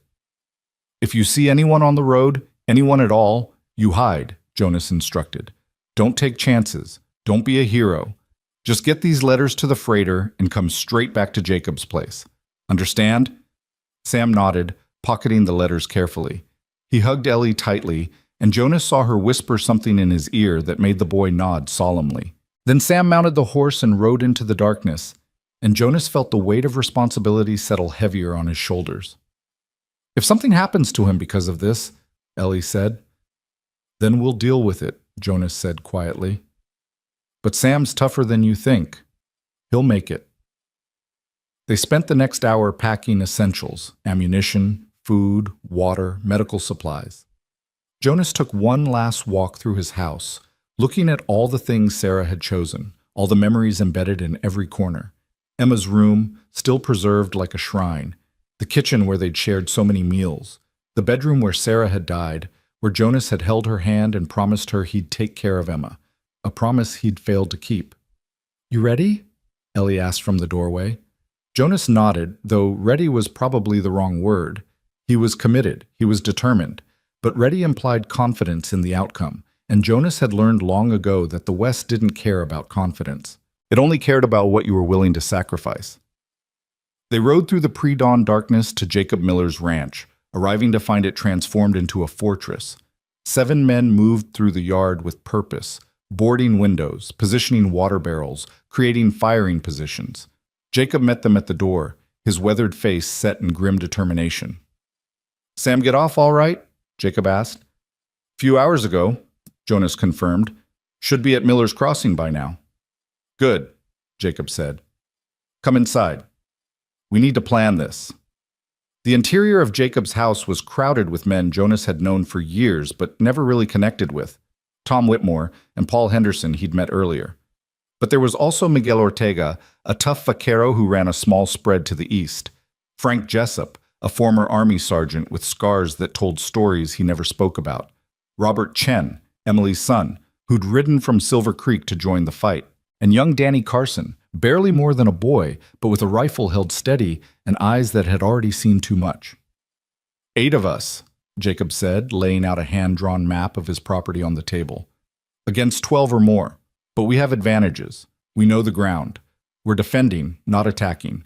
And we're fighting for something that matters. Question is, what's their plan? Frank Jessup said, his voice carrying the crisp authority of a man used to command. They could try to burn us out like they did Jonas's barn. Could try to starve us out with a siege. Could just rush the house with superior numbers. Cole's not patient, Jonas said, thinking of what he'd overheard in Silver Creek. And Reeves wants this over fast. They'll try something aggressive, probably hit us from multiple sides, try to overwhelm our defenses through sheer firepower. Then we need to make every shot count, Miguel said, checking his rifle with practiced efficiency. No wasting ammunition, no panic firing. We pick targets, we shoot smart. Jacob pointed to the map. House is the main defensive position, but we've got the barn here, the smokehouse here, and the old bunkhouse here. If we put men in each building, we can create crossfire that'll make it hell for anyone trying to approach. That splits our forces, Robert Chen pointed out. If they concentrate on one building, we use the tunnels, Jacob interrupted. I've got crawl spaces connecting the main buildings. Dug them during the Indian troubles 20 years back. If one position gets overrun, we can fall back without exposing ourselves in the open. Jonas studied the map, impressed despite the circumstances. Jacob had been preparing for this kind of fight for decades, even if he'd never expected to actually need it. Where do you want me? Jonas asked. Main house, front window, Jacob said. You're the best shot here. Miguel and Tom will be with you. Frank, you take the barn with Paul. Robert and Danny, you're in the smokehouse. I'll be in the bunkhouse with supplies and a clear view of the approach. And me? Ellie asked, her voice cutting through the men's planning. The room fell silent. Jonas could feel the discomfort radiating from the others. None of them wanted to say it, that she was a 16-year-old girl, that she shouldn't be part of this fight, that she should hide in the cellar with the other women and children. You're on ammunition duty, Jacob said finally. Moving between positions, keeping everyone supplied. It's dangerous work, but it's vital. We can't hold them off if we run out of bullets. Ellie's jaw tightened, but she nodded. Jonas could see she wanted to argue, wanted to demand a rifle and a position like the men. But she was also practical enough to understand that Jacob's assignment was actually crucial. Someone had to coordinate to make sure no position got isolated.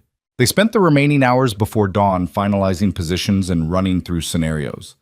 Jonas found himself impressed by how quickly this group of ranchers and cowboys had become a functioning military unit. Frank's army training helped, but there was more to it than that. These were men who'd spent their lives dealing with harsh conditions and long odds. They knew how to adapt, how to survive. As the eastern sky began to lighten from black to deep blue, Jacob called them together one final time. I won't lie to you, he said quietly. Some of us probably won't see sunset tonight. Cole and Reeves have numbers and money on their side. But we have something they don't. We're fighting for what's right. Not for profit, not for land, but because we couldn't live with ourselves if we stood by and let them kill children. Hell of a speech, Tom Whitmore said with a grim smile. Let's make sure we survive to tell people about it." The men dispersed to their positions, moving with the kind of calm that came from accepting whatever fate had in store.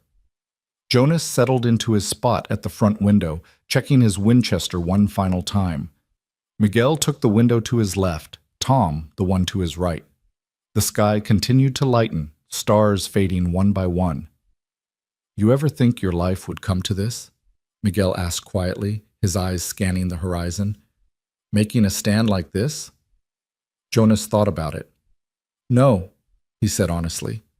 6 months ago, I was just waiting to die. Didn't much care when it happened. Now I find myself fighting like hell to stay alive." "Funny how that works," Miguel said. "Few years back, I was ready to give up too.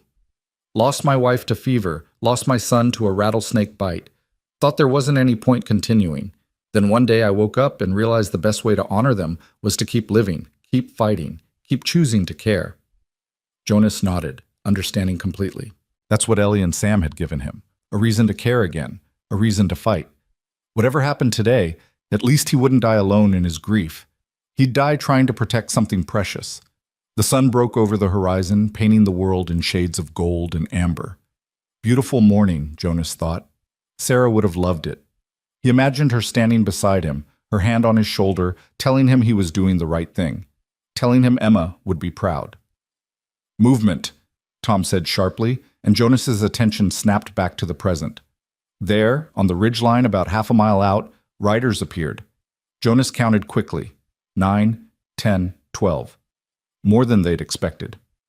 The riders stopped, silhouettes against the rising sun, and Jonas could imagine them studying Jacob's ranch, planning their approach. Then they started forward at a steady trot, and Jonas felt his heartbeat accelerate. This was it. No more planning, no more preparation. Just survival and bullets, and the thin line between living and dying. "Hold fire!" Jonas called out, his voice carrying to the other buildings. "Let them get close. Make every shot matter." The riders spread out as they approached, forming a line that would hit multiple buildings simultaneously. Smart tactics, Jonas noted, probably Frank or someone with military training advising them. When they were about 200 yards out, Jonas finally saw Cole clearly, riding in the center, his deputy's badge glinting in the morning sun, that same cold smile on his face. And beside Cole, on a horse that probably cost more than most men made in a year, sat Marcus Reeves himself. Jonas had never seen the man in person, but there was no mistaking him. Expensive suit, perfectly groomed despite the hard riding, an air of entitlement that radiated even at this distance. "That's Reeves," Jonas said quietly, "the one beside Cole." "Good," Miguel muttered. "Be ashamed to fight this battle without shooting the head snake." At 100 yards, Cole raised his hand and the riders stopped. For a long moment, silence stretched across the space between the two groups.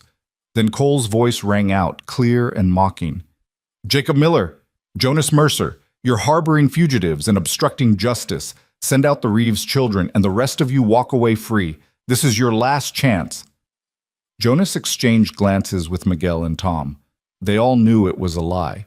Cole wouldn't leave witnesses, and Reeves couldn't afford to let any of them survive. This was about annihilation, pure and simple. "What do you think?" Tom asked. "We answer him?" Jonas thought about it, then cupped his hands around his mouth and shouted back, "Come and take them, you murdering coward!" The effect was immediate. Jonas saw Cole stiffen in his saddle, saw Reeves lean over and say something sharp. Then Cole drew his pistol and fired a single shot into the air, the signal to attack. The riders charged, and the world exploded into noise and smoke. Jonas fired, working the Winchester's lever action with practiced speed. One rider tumbled from his saddle. Miguel took down another. From the barn, Frank's rifle boomed, heavy caliber, probably his old Army Springfield, and a third man fell. But there were too many. They reached the buildings, some dismounting to take cover, others circling to flank. Bullets punched through walls, shattered windows. Jonas dropped below the sill, glass raining down on him, and came up shooting. A man with a torch raised his arm to throw, and Jonas's shot took him in the chest.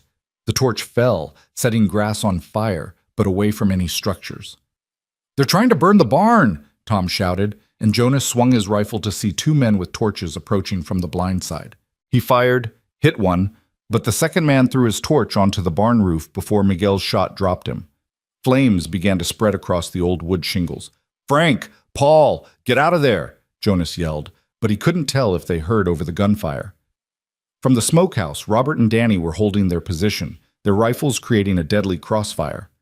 But Jonas could see Cole directing men to concentrate fire on that building, trying to suppress them. 3 riders dismounted and began moving in an organized rush toward the smokehouse door. "Cover them!" Jonas shouted, but even as he fired, he knew they couldn't get all 3. Robert appeared at the smokehouse window, his rifle barking twice, and 2 of the rushers fell. But the third crashed through the door, and Jonas heard the flat crack of close-quarters gunfire, screams, chaos. "Robert!" Jonas started to move toward the door, but Miguel grabbed his arm. "You go out there. You're dead. Let them handle it. Them." Miguel was right, but it felt like cowardice to stay put while others fought and died.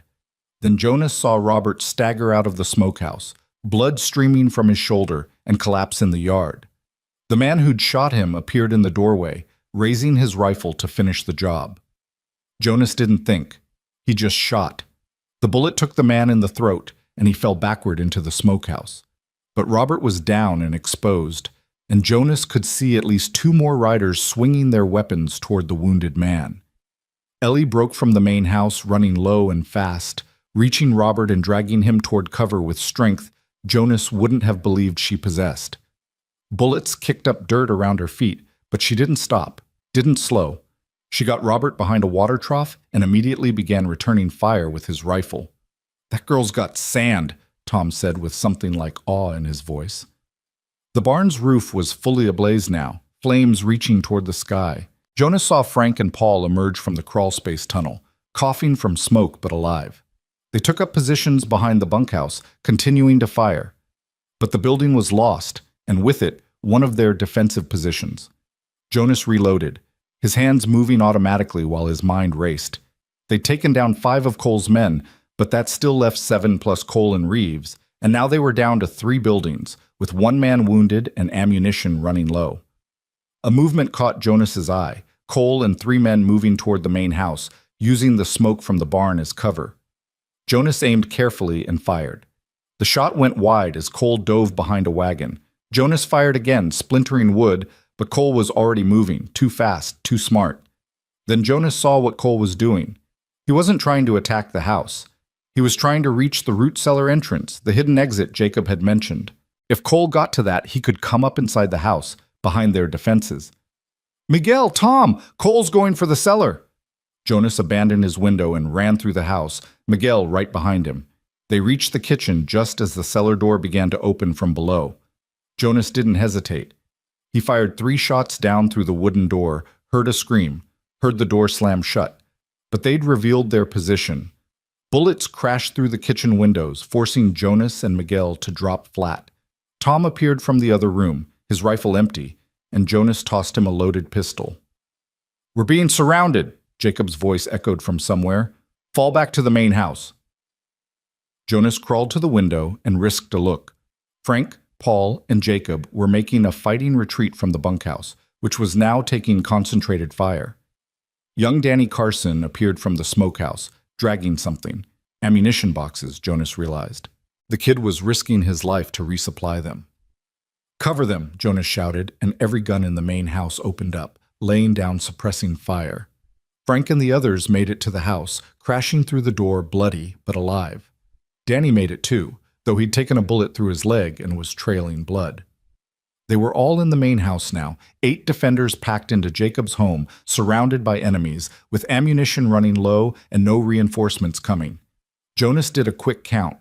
Jacob had been grazed across his ribs, bleeding but functional. Robert had a shoulder wound that needed attention. Danny's leg wound was worse than he was letting on. Everyone else was whole but exhausted. "How many bullets left?" Jonas asked. The answers came back grim. Most had fewer than 20 rounds. Some had less than 10. They might last another 30 minutes if they were careful. Not nearly long enough. "The tunnel," Jacob said suddenly. "The hidden exit. We can get the kids out that way. Send them to safety while we hold here." "Where's Sam?" Ellie asked, and Jonas heard the panic in her voice. Everyone looked around. They'd been so focused on the fight that nobody had noticed the boy's absence. Jonas felt his stomach drop. Sam should have been back hours ago from Miller's Crossing. Maybe he stayed there, Miguel offered. Safer than riding back into this. But Jonas saw the fear in Ellie's eyes and knew she was thinking the same thing he was. What if Cole had men watching the roads? What if Sam had been caught? Before anyone could respond, Cole's voice rang out again. You're beaten. Throw down your weapons and send out the girl. Do that, and maybe the rest of you live. He's lying, Frank said flatly. Moment we give up, he kills us all. I know, Jonas said.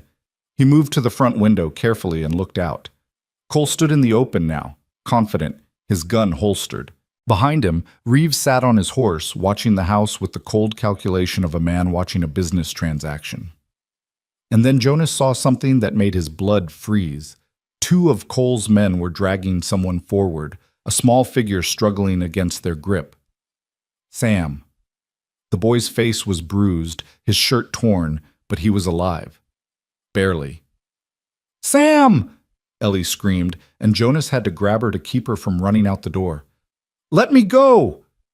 Ellie fought against Jonas's grip, wild with desperation. They have Sam! They'll kill him! They'll kill you both, Jonas said, holding her firm despite her struggles. That's what they want, for you to give yourself up out of fear.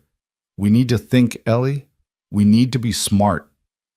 Cole's voice carried across the yard again. You've got 1 minute to decide. The girl or the boy dies. Your choice. Jonas felt Ellie go still in his arms, and when he looked at her face, he saw something that terrified him, resignation. She'd already made her decision. No, Jonas said firmly. You're not sacrificing yourself. He's my brother, Ellie said, her voice dead calm now. I won't let him die because of me. And I won't let you die because of them, Jonas shot back. He looked around at the other men, saw the same determination in their faces. They hadn't come this far, fought this hard, to give up now. There has to be another way, Jacob said. Some play we haven't seen yet. Jonas's mind raced. They were out of time, out of ammunition, out of options. Cole had Sam. Reeves had the power. Everything Jonas had tried to build, this fragile alliance, this desperate stand, was crumbling. And then he heard it. Distant at first, but growing louder. The sound of horses. A lot of horses. Coming fast from the north. Everyone froze, listening. Cole heard it too. Jonas could see confusion cross his face. Reeves turned in his saddle, looking toward the sound. And for the first time, the man's expression showed something other than cold confidence. He looked worried. Over the ridge poured riders, not 3 or 5, but dozens. Ranchers, cowboys, townspeople, all armed and riding hard toward Jacob's ranch. At their head rode a man Jonas recognized even at this distance, Marshal William Hayes, territorial marshal, with his badge glinting in the morning sun and a rifle across his saddle. The marshal's voice boomed across the valley. Cole! Reeves! You're under arrest for murder, attempted murder, and about a dozen other charges. Drop your weapons and surrender. For a moment, everything stopped. Cole stood frozen, still holding Sam. Reeves sat on his horse, calculations running behind his eyes. The remaining hired guns looked at each other, clearly wondering if their pay was worth dying for. Then Cole moved, yanking Sam in front of him as a shield, his pistol pressed to the boy's head. You come any closer and the kid dies. The marshal pulled up his horse 50 yards out, his men fanning out behind him. Jonas counted at least 30 riders, and his heart swelled with desperate hope. But that hope was tempered by the sight of Cole's gun against Sam's temple. Looks like we have a standoff, the marshal said calmly. But here's the thing, Cole. I've got 30 armed men, and you've got what, 5 left? Plus you're holding a 12-year-old hostage, which tends to make juries extra unfriendly. You kill that boy, and there's nowhere in the territory you can hide. I'll take my chances, Cole snarled, but Jonas could hear uncertainty creeping into his voice. This wasn't how it was supposed to go. They were supposed to win. Jonas made his decision. He moved to the door, ignoring Ellie's protests, and stepped out onto the porch with his hands visible and empty. Cole, Jonas called. You want the girl? She's here. Let the boy go. Take her instead. She's what Reeves wanted anyway. Jonas, no! Ellie screamed from inside, but Jonas kept his eyes on Cole, watching the calculation happening behind the man's eyes. A trade. The prize for the hostage. It made sense from Cole's perspective, and it bought them time. "Walk her out," Cole demanded. "Slow! Any tricks and I shoot the kid." Jonas turned and saw Ellie in the doorway, her face a mask of fury and terror. "Trust me," Jonas mouthed to her, then louder. "Come on, Ellie. It'll be all right." Ellie stepped out, and Jonas saw her hand brush against her boot. She'd tucked a knife there. He'd taught her that first night, a last resort. Good girl, Jonas thought. Smart girl. They walked forward together, Jonas slightly ahead, moving toward Cole and Sam. The marshal's men watched with weapons ready but held their fire. One wrong move and this would turn into a bloodbath. 20 feet from Cole. 15. Jonas could see Sam's face now, see the tears streaming down the boy's cheeks, the terror in his eyes. 10 feet. "That's far enough," Cole said. "Girl, you come the rest of the way. Mercer, you stay put." Ellie started forward and Jonas felt time slow down. This was the moment. Everything balanced on this razor's edge. He watched Ellie's hand, watched Cole's trigger finger, watched Sam's eyes. And then Sam did something incredibly brave and incredibly stupid. He stomped down hard on Cole's instep and threw his head backward, smashing into Cole's nose. Cole's grip loosened for just a second and Sam twisted away. Jonas moved. After 6 years of grief-induced lethargy, after decades of careful, measured decisions, Jonas Mercer moved like a man 20 years younger. He covered the distance in 3 long strides, reaching Cole just as the man was raising his pistol toward Sam's fleeing back. Jonas hit Cole like a freight train, driving him to the ground. They rolled in the dirt, fighting for the gun. Cole was younger, faster, but Jonas had rage fueling him. Rage for Sarah, for Emma, for every innocent person who'd ever been victimized by men like this. He drove his fist into Cole's face once, twice, and felt the man's nose break beneath his knuckles. The gun went off. Jonas felt something hot tear through his side, but couldn't stop to assess it. He grabbed Cole's gun hand and slammed it against the ground until the weapon fell free. Then Ellie was there, pressing her knife against Cole's throat. "Don't move," she said, and her voice held the cold certainty of someone who'd do exactly what she promised. Around them, the marshal's men had disarmed the remaining hired guns. Only Reeves remained on his horse, and Jonas saw the man reaching for something inside his coat. The marshal saw it too.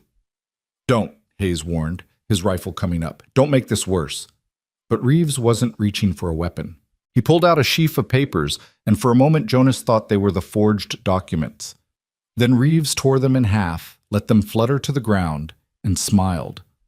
"Good luck proving anything," Reeves said calmly. "Without evidence, this is all just hearsay and accusations." Jonas felt his heart sink. Had this all been for nothing? Had Sam's dangerous ride to Miller's Crossing failed? But then the marshal laughed, actually laughed, and Jonas saw genuine amusement in the man's weathered face.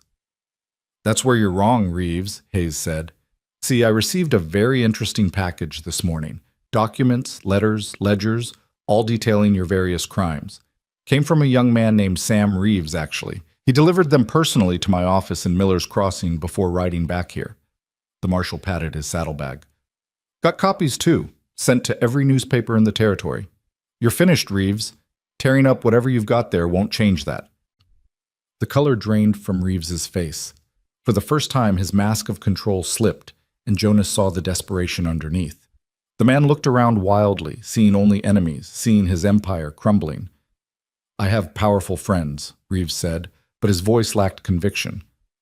"This won't stick. You'll hang," the marshal interrupted flatly. "For murder, if not for the land fraud. And your powerful friends? They're going to scatter like roaches when the light hits them. Nobody wants to be associated with a killer once the whole territory knows about it." It was over. Jonas felt the realization wash through him like cold water. They'd won. Somehow, impossibly, they'd won. He released Cole, who lay gasping in the dirt, blood streaming from his broken nose. Ellie pulled her knife back and ran to Sam, gathering her brother in her arms and sobbing openly. Jonas stood slowly, feeling the bullet wound in his side now that the adrenaline was fading. It hurt like hell, but the bullet had gone clean through. He'd live. They'd all live. The marshal dismounted and walked over to Jonas, extending his hand. "Jonas Mercer, haven't seen you in years." Jonas shook the hand, confused. "You know me?" "We served together," Hayes said. "Different regiment, but same war. Mexican campaign, back in '47. You saved my life during that ambush outside Monterey, pulled me out of a ditch while I was bleeding out." Jonas stared at him, memories flooding back. He'd been so young then, barely 20 years old. The man he'd saved had been a corporal, eager and inexperienced. Jonas had nearly forgotten about it in all the years since. "You became a marshal," Jonas said. "Thanks to you," Hayes replied. "Gave me a chance to have a career, a family. When I got word about what was happening out here, about children being hunted and good men making a stand, well, I couldn't let that go unanswered. Figured I owed you one." "We're even now," Jonas said, though his voice was thick with emotion. Hayes looked around at the burned buildings, the wounded men, the bodies of those who hadn't survived. "Hell of a thing," he said quietly. "All this over greed." "Not over greed," Jonas corrected, looking at Ellie and Sam, at Jacob and the other ranchers who'd risked everything. "Over doing what's right, that's what made it worth fighting for." The marshal nodded slowly. "I suppose you're right at that." The wounded were tended first. Jonas refused treatment until everyone else had been seen to, despite the blood soaking through his shirt. Robert Chen's shoulder wound was serious but clean, and the marshal's men had a doctor among them who set to work with practiced efficiency. Danny Carson's leg would heal, though he'd walk with a limp for months. Sam's bruises looked worse than they were, and the doctor declared him remarkably lucky considering what he'd been through. Jonas finally allowed Ellie to help him with his own wound while the doctor was occupied. She worked silently, her hands steady as she cleaned the entry and exit wounds, packed them with clean cloth, and wrapped his torso tight. When she was done, she sat back and looked at him with eyes that had seen too much for someone so young. "You could have died," she said quietly. "When you ran at Cole like that, you could have died." "So could Sam," Jonas replied. "So could you. That's what family does. We risk ourselves for each other." "We're not your family," Ellie said, but there was no conviction in the words. Jonas looked at this girl who'd appeared at his fence line barely a week ago, desperate and afraid, and felt something settle in his chest that had been restless for 6 years. "Maybe not by blood," he said, "but family isn't always about blood. Sometimes it's about choice, and I chose you and Sam the moment I opened my door." Ellie's composure cracked, and tears spilled down her cheeks. She'd been so strong, so determined to hold everything together that she'd forgotten how to let herself feel. Jonas pulled her into a careful hug, mindful of his wound, and let her cry against his shoulder while the chaos of the aftermath swirled around them. Marshal Hayes had his men round up Cole and the surviving hired guns. Reeves sat on his horse under guard, his expensive suit covered in dust, his expression oscillating between rage and disbelief. The man still couldn't quite grasp that his carefully constructed empire had collapsed in a single morning. "What happens now?" Jacob asked, approaching Jonas and Ellie. His own wound had been bandaged, and he looked exhausted but satisfied. "To the kids, I mean. What's their legal situation?" Jonas had been wondering the same thing. With their parents dead and Reeves arrested, Ellie and Sam were orphans. In the eyes of the law, they needed a guardian. The alternative was an orphanage or being farmed out to distant relatives who might not want them. "I'll need to speak with them," Marshal Hayes said, joining the conversation. He pulled out a worn notebook and pencil. "For the official record, get their testimony about what happened to their father, everything Reeves did." Sam appeared, limping slightly but with his head held high. He'd stopped crying, and Jonas saw something different in the boy's eyes now. Not innocence, because that was gone forever, but a kind of hard-won strength. Sam had faced death and come through it. He'd never be quite the same, but maybe that wasn't entirely a bad thing. The marshal spent an hour taking statements from both children. Jonas stayed close, watching as they recounted the murder of their father, the weeks of running, the constant fear. Ellie's voice remained steady throughout, but Sam broke down twice, and each time Ellie put her arm around him until he could continue. "That's good," Hayes said finally, closing his notebook. "This testimony, combined with the documents you provided, should be more than enough to convict Reeves. Cole, too, and any officials who took his bribes." "How long until trial?" Jonas asked. Couple months, probably. Territorial court moves slow. Hayes looked at the children with sympathy. You'll need to testify in person when the time comes. That going to be a problem? We'll be there, Ellie said firmly. We want everyone to hear what he did. Hayes nodded approvingly. You've got courage, both of you. Your father would be proud. He paused, then asked the question Jonas had been dreading. About your living situation. You have any relatives who could take you in? Ellie and Sam exchanged glances. Our mother had a sister in Kansas, Ellie said slowly. But we've never met her. Don't even know if she's still alive. I'll make inquiries, Hayes said, but that could take time. In the meantime, you'll need somewhere to stay. There's an orphanage in Silver Creek, or... They'll stay with me, Jonas interrupted. Everyone turned to look at him, and he felt his face flush. If they want to, I mean. I've got room, and they shouldn't have to uproot their lives any more than they already have. Hayes raised an eyebrow. You sure about that, Jonas? 2 children is a big responsibility. I had a daughter once, Jonas said quietly. I know what responsibility looks like, and I know what it feels like to fail at it.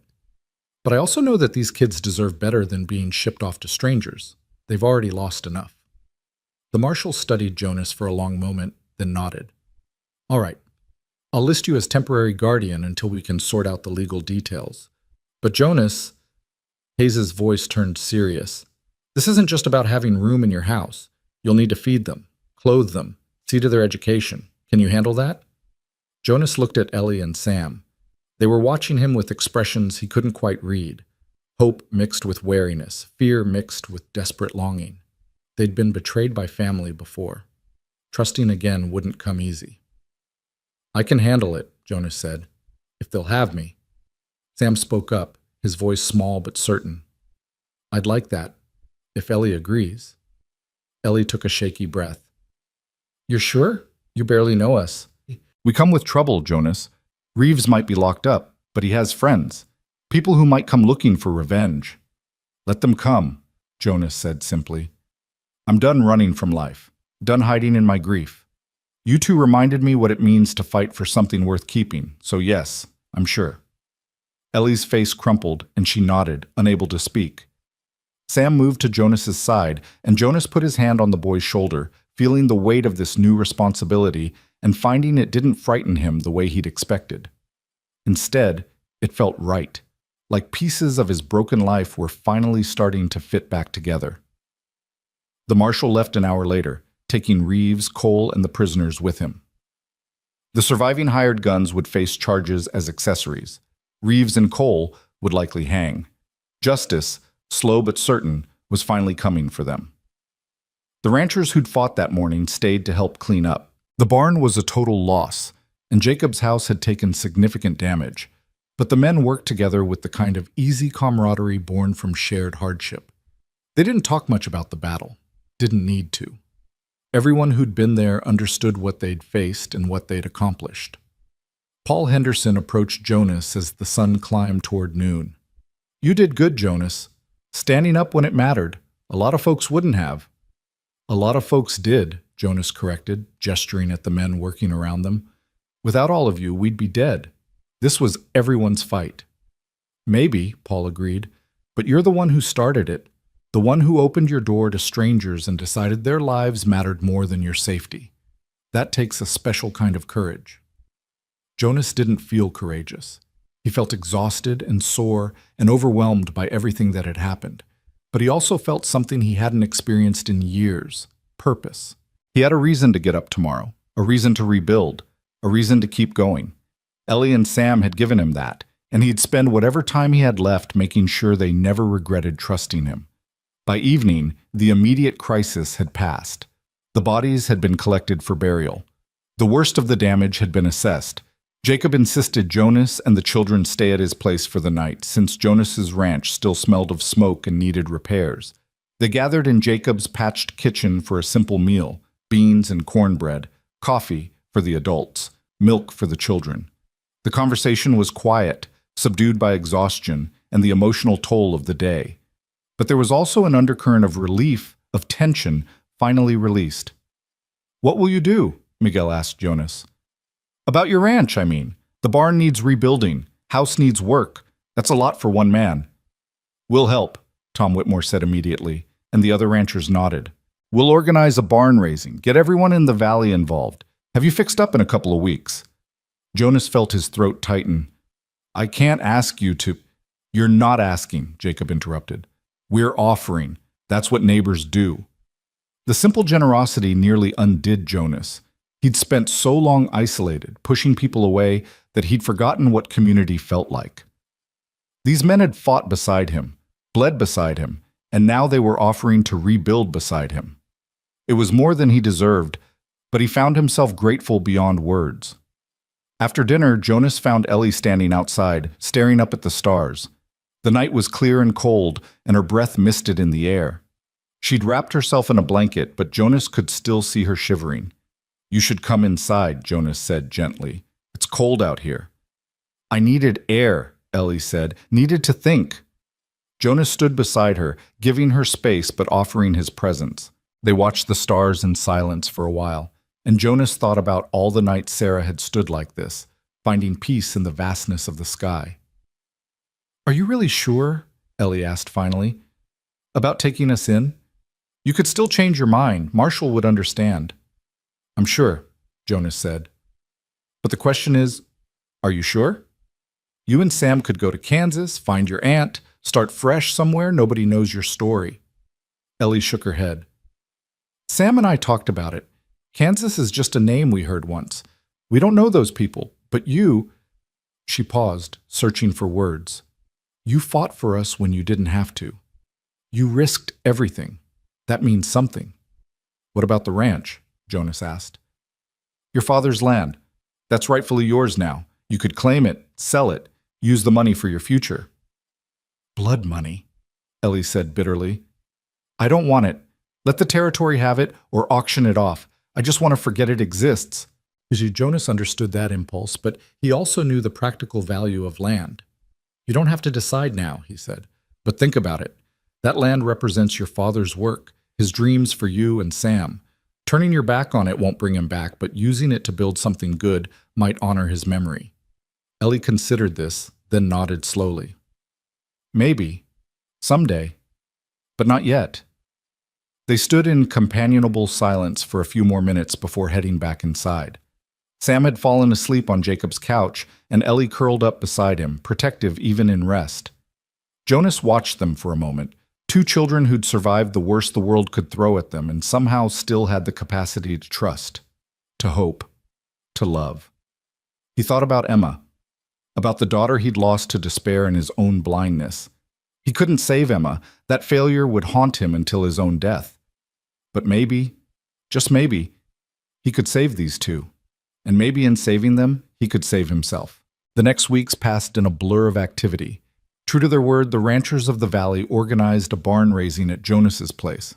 More than 30 men showed up with tools and lumber, and in 3 days they'd erected a new barn, bigger and sturdier than the old one. Their wives brought food and helped repair the house, mending bullet holes and replacing shattered windows. Ellie and Sam threw themselves into the work with fierce determination. Ellie proved to have a natural talent for carpentry, her hands steady and precise. Sam, still recovering from his wound but refusing to sit idle, helped where he could and learned quickly. Jonas watched them find their place in this new life, watched them slowly relax as they realized they were truly safe. Anderson, the newspaper man, printed the full story of Reeves's crimes. Other papers across the territory picked it up, and suddenly everyone knew what had happened. Jonas received letters from strangers thanking him for his courage. He burned most of them, uncomfortable with the attention, but kept a few that seemed sincere. The trial came in late November, just as the first snow began to fall. Jonas accompanied Ellie and Sam to the territorial capital, where they testified before a packed courtroom. Ellie's voice never wavered as she described watching her father die. Sam broke down on the stand, but the jury seemed to understand, seemed to feel the weight of what these children had endured. Reeves sat through it all with barely concealed contempt, still convinced his money and connections would save him. Cole looked resigned, like he'd known from the moment of his capture how this would end. When the jury returned guilty verdicts on all charges, after less than 2 hours of deliberation, Reeves finally understood. The color drained from his face, and he aged 10 years in an instant. The judge sentenced them both to hang. Reeves immediately filed appeals that would take months or years to exhaust. Cole surprisingly waived his right to appeal. When asked why, he simply said he was tired of running. The hanging was scheduled for December. Jonas didn't attend the execution. Neither did Ellie and Sam.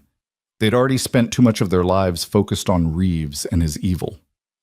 The day Cole and Reeves died, Jonas took the children to visit Sarah and Emma's graves on the hill overlooking his ranch.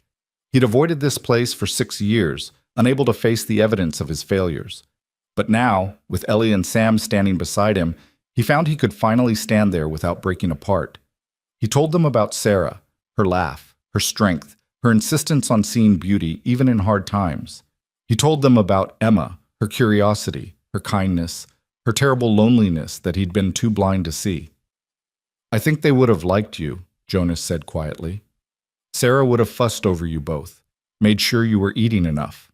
Emma would have taught you about all the places she loved to explore on this land." "Do you think they'd mind?" Sam asked. "Us being here, I mean. In their home." Jonas thought about that. Would Sarah mind? Would Emma? He didn't know for certain, but he thought he knew what they'd say if they could. Sarah would tell him to stop wallowing in the past and embrace the second chance he'd been given. Emma would tell him she was glad he'd finally found a way to be happy again. "No," Jonas said firmly. "I don't think they'd mind at all. I think they'd be glad." Winter settled over the ranch, bringing snow and cold winds. But inside the house, warmth grew. Jonas taught Sam how to care for horses, how to mend tack, how to read weather in the sky.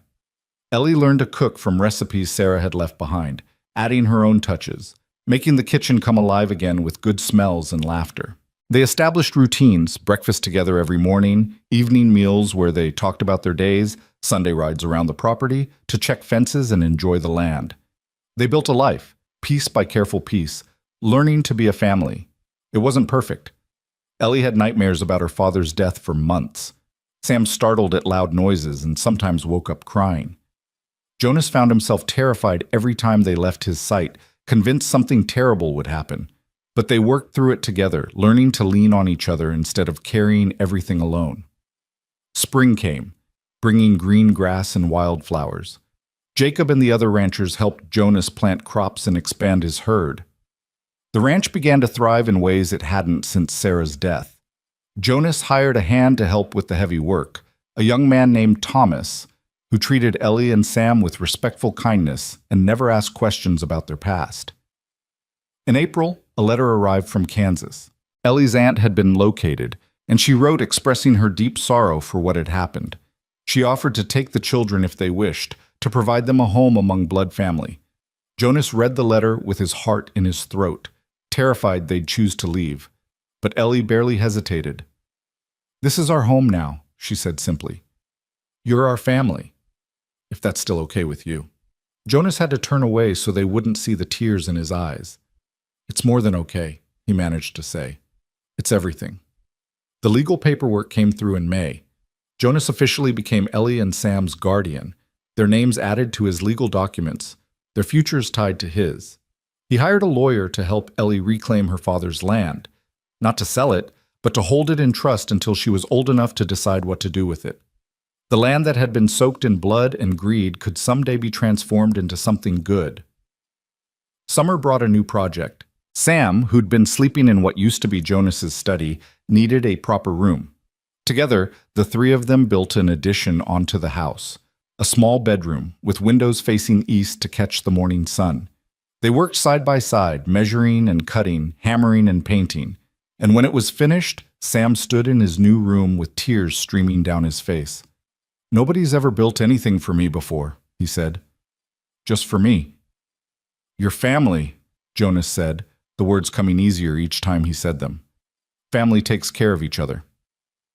One evening in late summer, as they sat on the porch watching the sunset paint the sky in shades of gold and crimson, Ellie asked Jonas a question that had clearly been weighing on her mind. "Do you ever regret it, taking us in? Your life would be so much simpler if you just sent us away that first night." Jonas thought about it seriously, wanting to give her an honest answer. "My life was simpler before you came," he said. It was also emptier, lonelier. I was just going through motions, waiting to die. You and Sam reminded me what it means to be alive, to care about something beyond my own pain. So no, I don't regret it. Not for a second. Even though we brought so much trouble, Sam added from where he sat whittling a piece of wood. Trouble was worth it, Jonas said firmly. You were worth fighting for, worth bleeding for, worth everything. The boy smiled and went back to his whittling, but Jonas saw the way his shoulders relaxed, saw the tension he hadn't even known he was carrying finally ease. September came around again, marking a full year since that fateful evening when two desperate children had appeared at Jonas's fence line. The anniversary didn't pass unnoticed. Jonas woke that morning to find Ellie and Sam had made breakfast, eggs and bacon, coffee just the way he liked it, even biscuits that were only slightly burned. "What's this?" Jonas asked, touched by the gesture. "Anniversary," Ellie said. "1 year since you changed our lives." "Since you changed mine," Jonas corrected. But he sat down and ate the breakfast they'd made, and his heart felt fuller than it had in longer than he could remember. That afternoon, they rode together to the hollow cottonwood tree where Jonas had hidden the documents all those months ago. They retrieved the oilskin pouch, no longer needed now that justice had been served, and stood together looking at the papers that had nearly cost them everything. "What should we do with them?" Sam asked. Jonas looked at Ellie. "Your call. They're your father's legacy, in a way." Ellie held the papers for a long moment, then walked to a nearby fire pit Jonas had used for camping trips with Emma years ago. She struck a match, held it to the papers, and watched them burn. "That's the past," she said as the flames consumed the evidence of Reeves's crimes. "We don't need to carry it anymore." They watched the papers turn to ash, watched the smoke rise into the clear blue sky. When nothing remained but gray powder, they rode back to the ranch, home, in peaceful silence. The months that followed brought their own challenges and joys. Ellie turned 17 and began helping Jonas run the ranch in earnest, her sharp mind grasping the economics of cattle and crops with impressive speed. Sam, growing like a weed, discovered a talent for horse training that left Jonas marveling at the boy's patience and instinct. They celebrated Christmas together, the first real Christmas Jonas had acknowledged since Emma died. They cut a tree from the north pasture and decorated it with ornaments Sarah had made years ago. They exchanged simple gifts and sang carols badly and laughed until their sides hurt. It was imperfect and chaotic and absolutely wonderful. Winter gave way to spring again, the cycle continuing. The ranch prospered, the children grew. And Jonas found himself waking each morning with something he hadn't had in 6 years: gratitude for the day ahead. One evening in early summer, as they worked together to repair a fence line that had been damaged in a storm, Sam paused and looked at Jonas seriously. "Can I ask you something?" the boy said. "Of course." "When we first came here, you said someone once helped you. You said that's why you helped us. Who was it?" Jonas leaned on the fence post, remembering. "Man named Henry Clayton. Years ago, before you were born, I was traveling with my wife, Sarah. She was pregnant with our daughter. We got caught in a snowstorm, lost our supplies in a river crossing. We would have died if Henry hadn't taken us in, no questions asked. He gave us shelter for a week while Sarah recovered her strength." "Did you ever repay him?" Ellie asked, joining the conversation. "Never got the chance," Jonas said quietly. "He died a couple years later. I always felt like I owed a debt I couldn't repay. Until you two showed up. Henry taught me that kindness doesn't need repayment. It just needs to be passed forward." "So we should pass it forward too?" Sam asked. "Someday," Jonas agreed. "When someone else needs help, when you have the power to make a difference, that's when you pay back what was given to you." They finished the fence as the sun set, painting the sky in familiar shades of gold and amber. Walking back to the house, Jonas found himself thinking about the journey that had brought them here. The pain and loss that had nearly destroyed him. The desperate children who'd appeared when he'd needed them most. The battle that had tested them all. The slow, careful process of building something new from the wreckage of old lives. That night, as Jonas lay in bed listening to the sounds of the house, Ellie moving quietly in the kitchen, Sam laughing at something in his room, the familiar creaks and groans of old wood, he thought about the words he'd spoken to Ellie a year ago. Sometimes saving others is the only way to save yourself. He'd saved 2 children from murder and despair, and in doing so, they'd saved him from grief and isolation. It was a fair trade, he thought, more than fair. Years passed. Ellie grew into a formidable woman, strong and capable, taking over more and more of the ranch operations until Jonas was comfortable stepping back and letting her lead. She never married, though she had suitors. The ranch was her passion, and she poured herself into it with fierce dedication. Sam grew tall and broad-shouldered, his easy smile and gentle way with animals making him popular throughout the valley. He did eventually marry a teacher from Silver Creek named Rebecca, who loved his quiet strength and didn't mind that he sometimes woke with nightmares about a past he rarely discussed. Jonas grew old, his hair turning fully white, his steps slowing.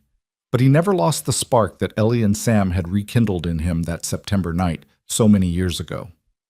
He worked the ranch until his body couldn't anymore, then sat on the porch and watched his family continue the work he'd started. On quiet evenings, visitors to the ranch would notice a shelf by the kitchen window, simple pine, carefully crafted, showing signs of age but still sturdy. If they asked about it, Ellie would smile and say it was the first thing they'd built together as a family, back when they were still learning what family meant. Jonas Mercer died peacefully in his sleep at the age of 71, surrounded by the people he loved. They buried him on this hill next to Sarah and Emma, and the entire valley turned out for the funeral. Ellie and Sam spoke about the man who'd opened his door to strangers, who'd fought for them when the world said it was foolish, who taught them that family was about choice as much as blood. Years later, when Ellie herself was old and gray, watching Sam's grandchildren play in the yard of the ranch she'd protected and grown, she would think about that desperate September night. She'd think about the rancher with storm cloud eyes who'd asked just one question. "Can we sleep in your barn?" And she'd think about his answer, the answer that had changed everything. "Barn's cold. There's a room inside."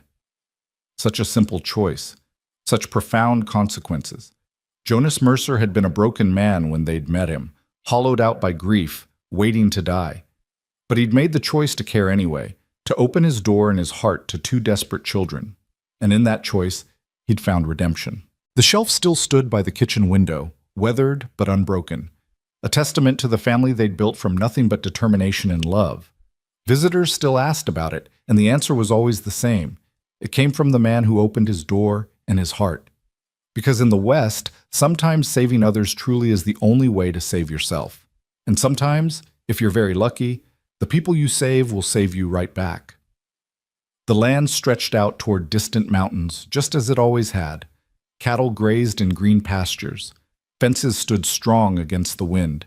And in the house Jonas Mercer had built with Sarah all those years ago, life continued, messy and beautiful and exactly as it should be. The story that had begun with a desperate question at dusk had become a legacy of hope, of courage, of choosing to care even when caring cost everything. It was a story worth telling, worth remembering, worth passing down through generations. And on clear September evenings, when the light turned golden and the wind carried memories on its breath, you could almost see them, Jonas and Sarah and Emma, Ellie and Sam, all the souls who'd walked this land and loved it and fought for it. Their spirits woven into the very ground, their choices echoing forward through time, reminding everyone who came after that kindness matters, that courage matters, that opening your door to strangers might just be the thing that saves you both.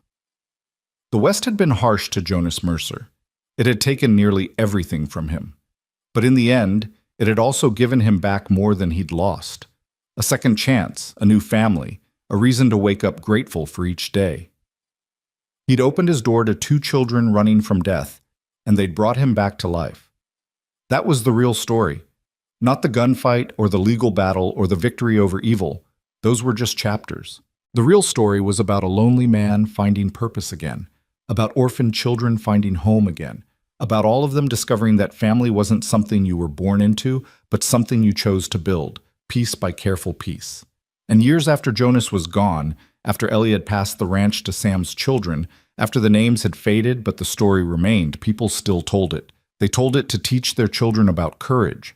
They told it to remind themselves why kindness mattered. They told it because some stories are too important to forget. The shelf by the kitchen window stayed exactly where it was, holding coffee cups and wildflowers, books, and small treasures. A simple piece of furniture built by broken people learning to be whole again. A monument to the truth that sometimes, when you open your door to save someone else, you end up saving yourself. And on the hill where Jonas Mercer rested beside his beloved Sarah and their daughter Emma, the cottonwood trees grew tall and strong, their leaves whispering stories to anyone willing to listen. Stories about love and loss, about grief and redemption, about the choice to care even when caring seemed impossible. The rancher had opened his door. He had opened his heart. And in doing so, he had proved that second chances weren't just possible. They were worth fighting for, worth bleeding for, worth everything. That was the legacy. That was what mattered. And as long as the ranch stood, as long as the story was told, Jonas Mercer's choice would continue to echo through time. A reminder that in the darkest moments, a single act of kindness could change everything. The sun set over the western mountains, painting the sky in shades of amber and gold. The land endured. The family thrived. And somewhere, in the space between memory and hope, Jonas Mercer smiled. He had found his way home. They all had.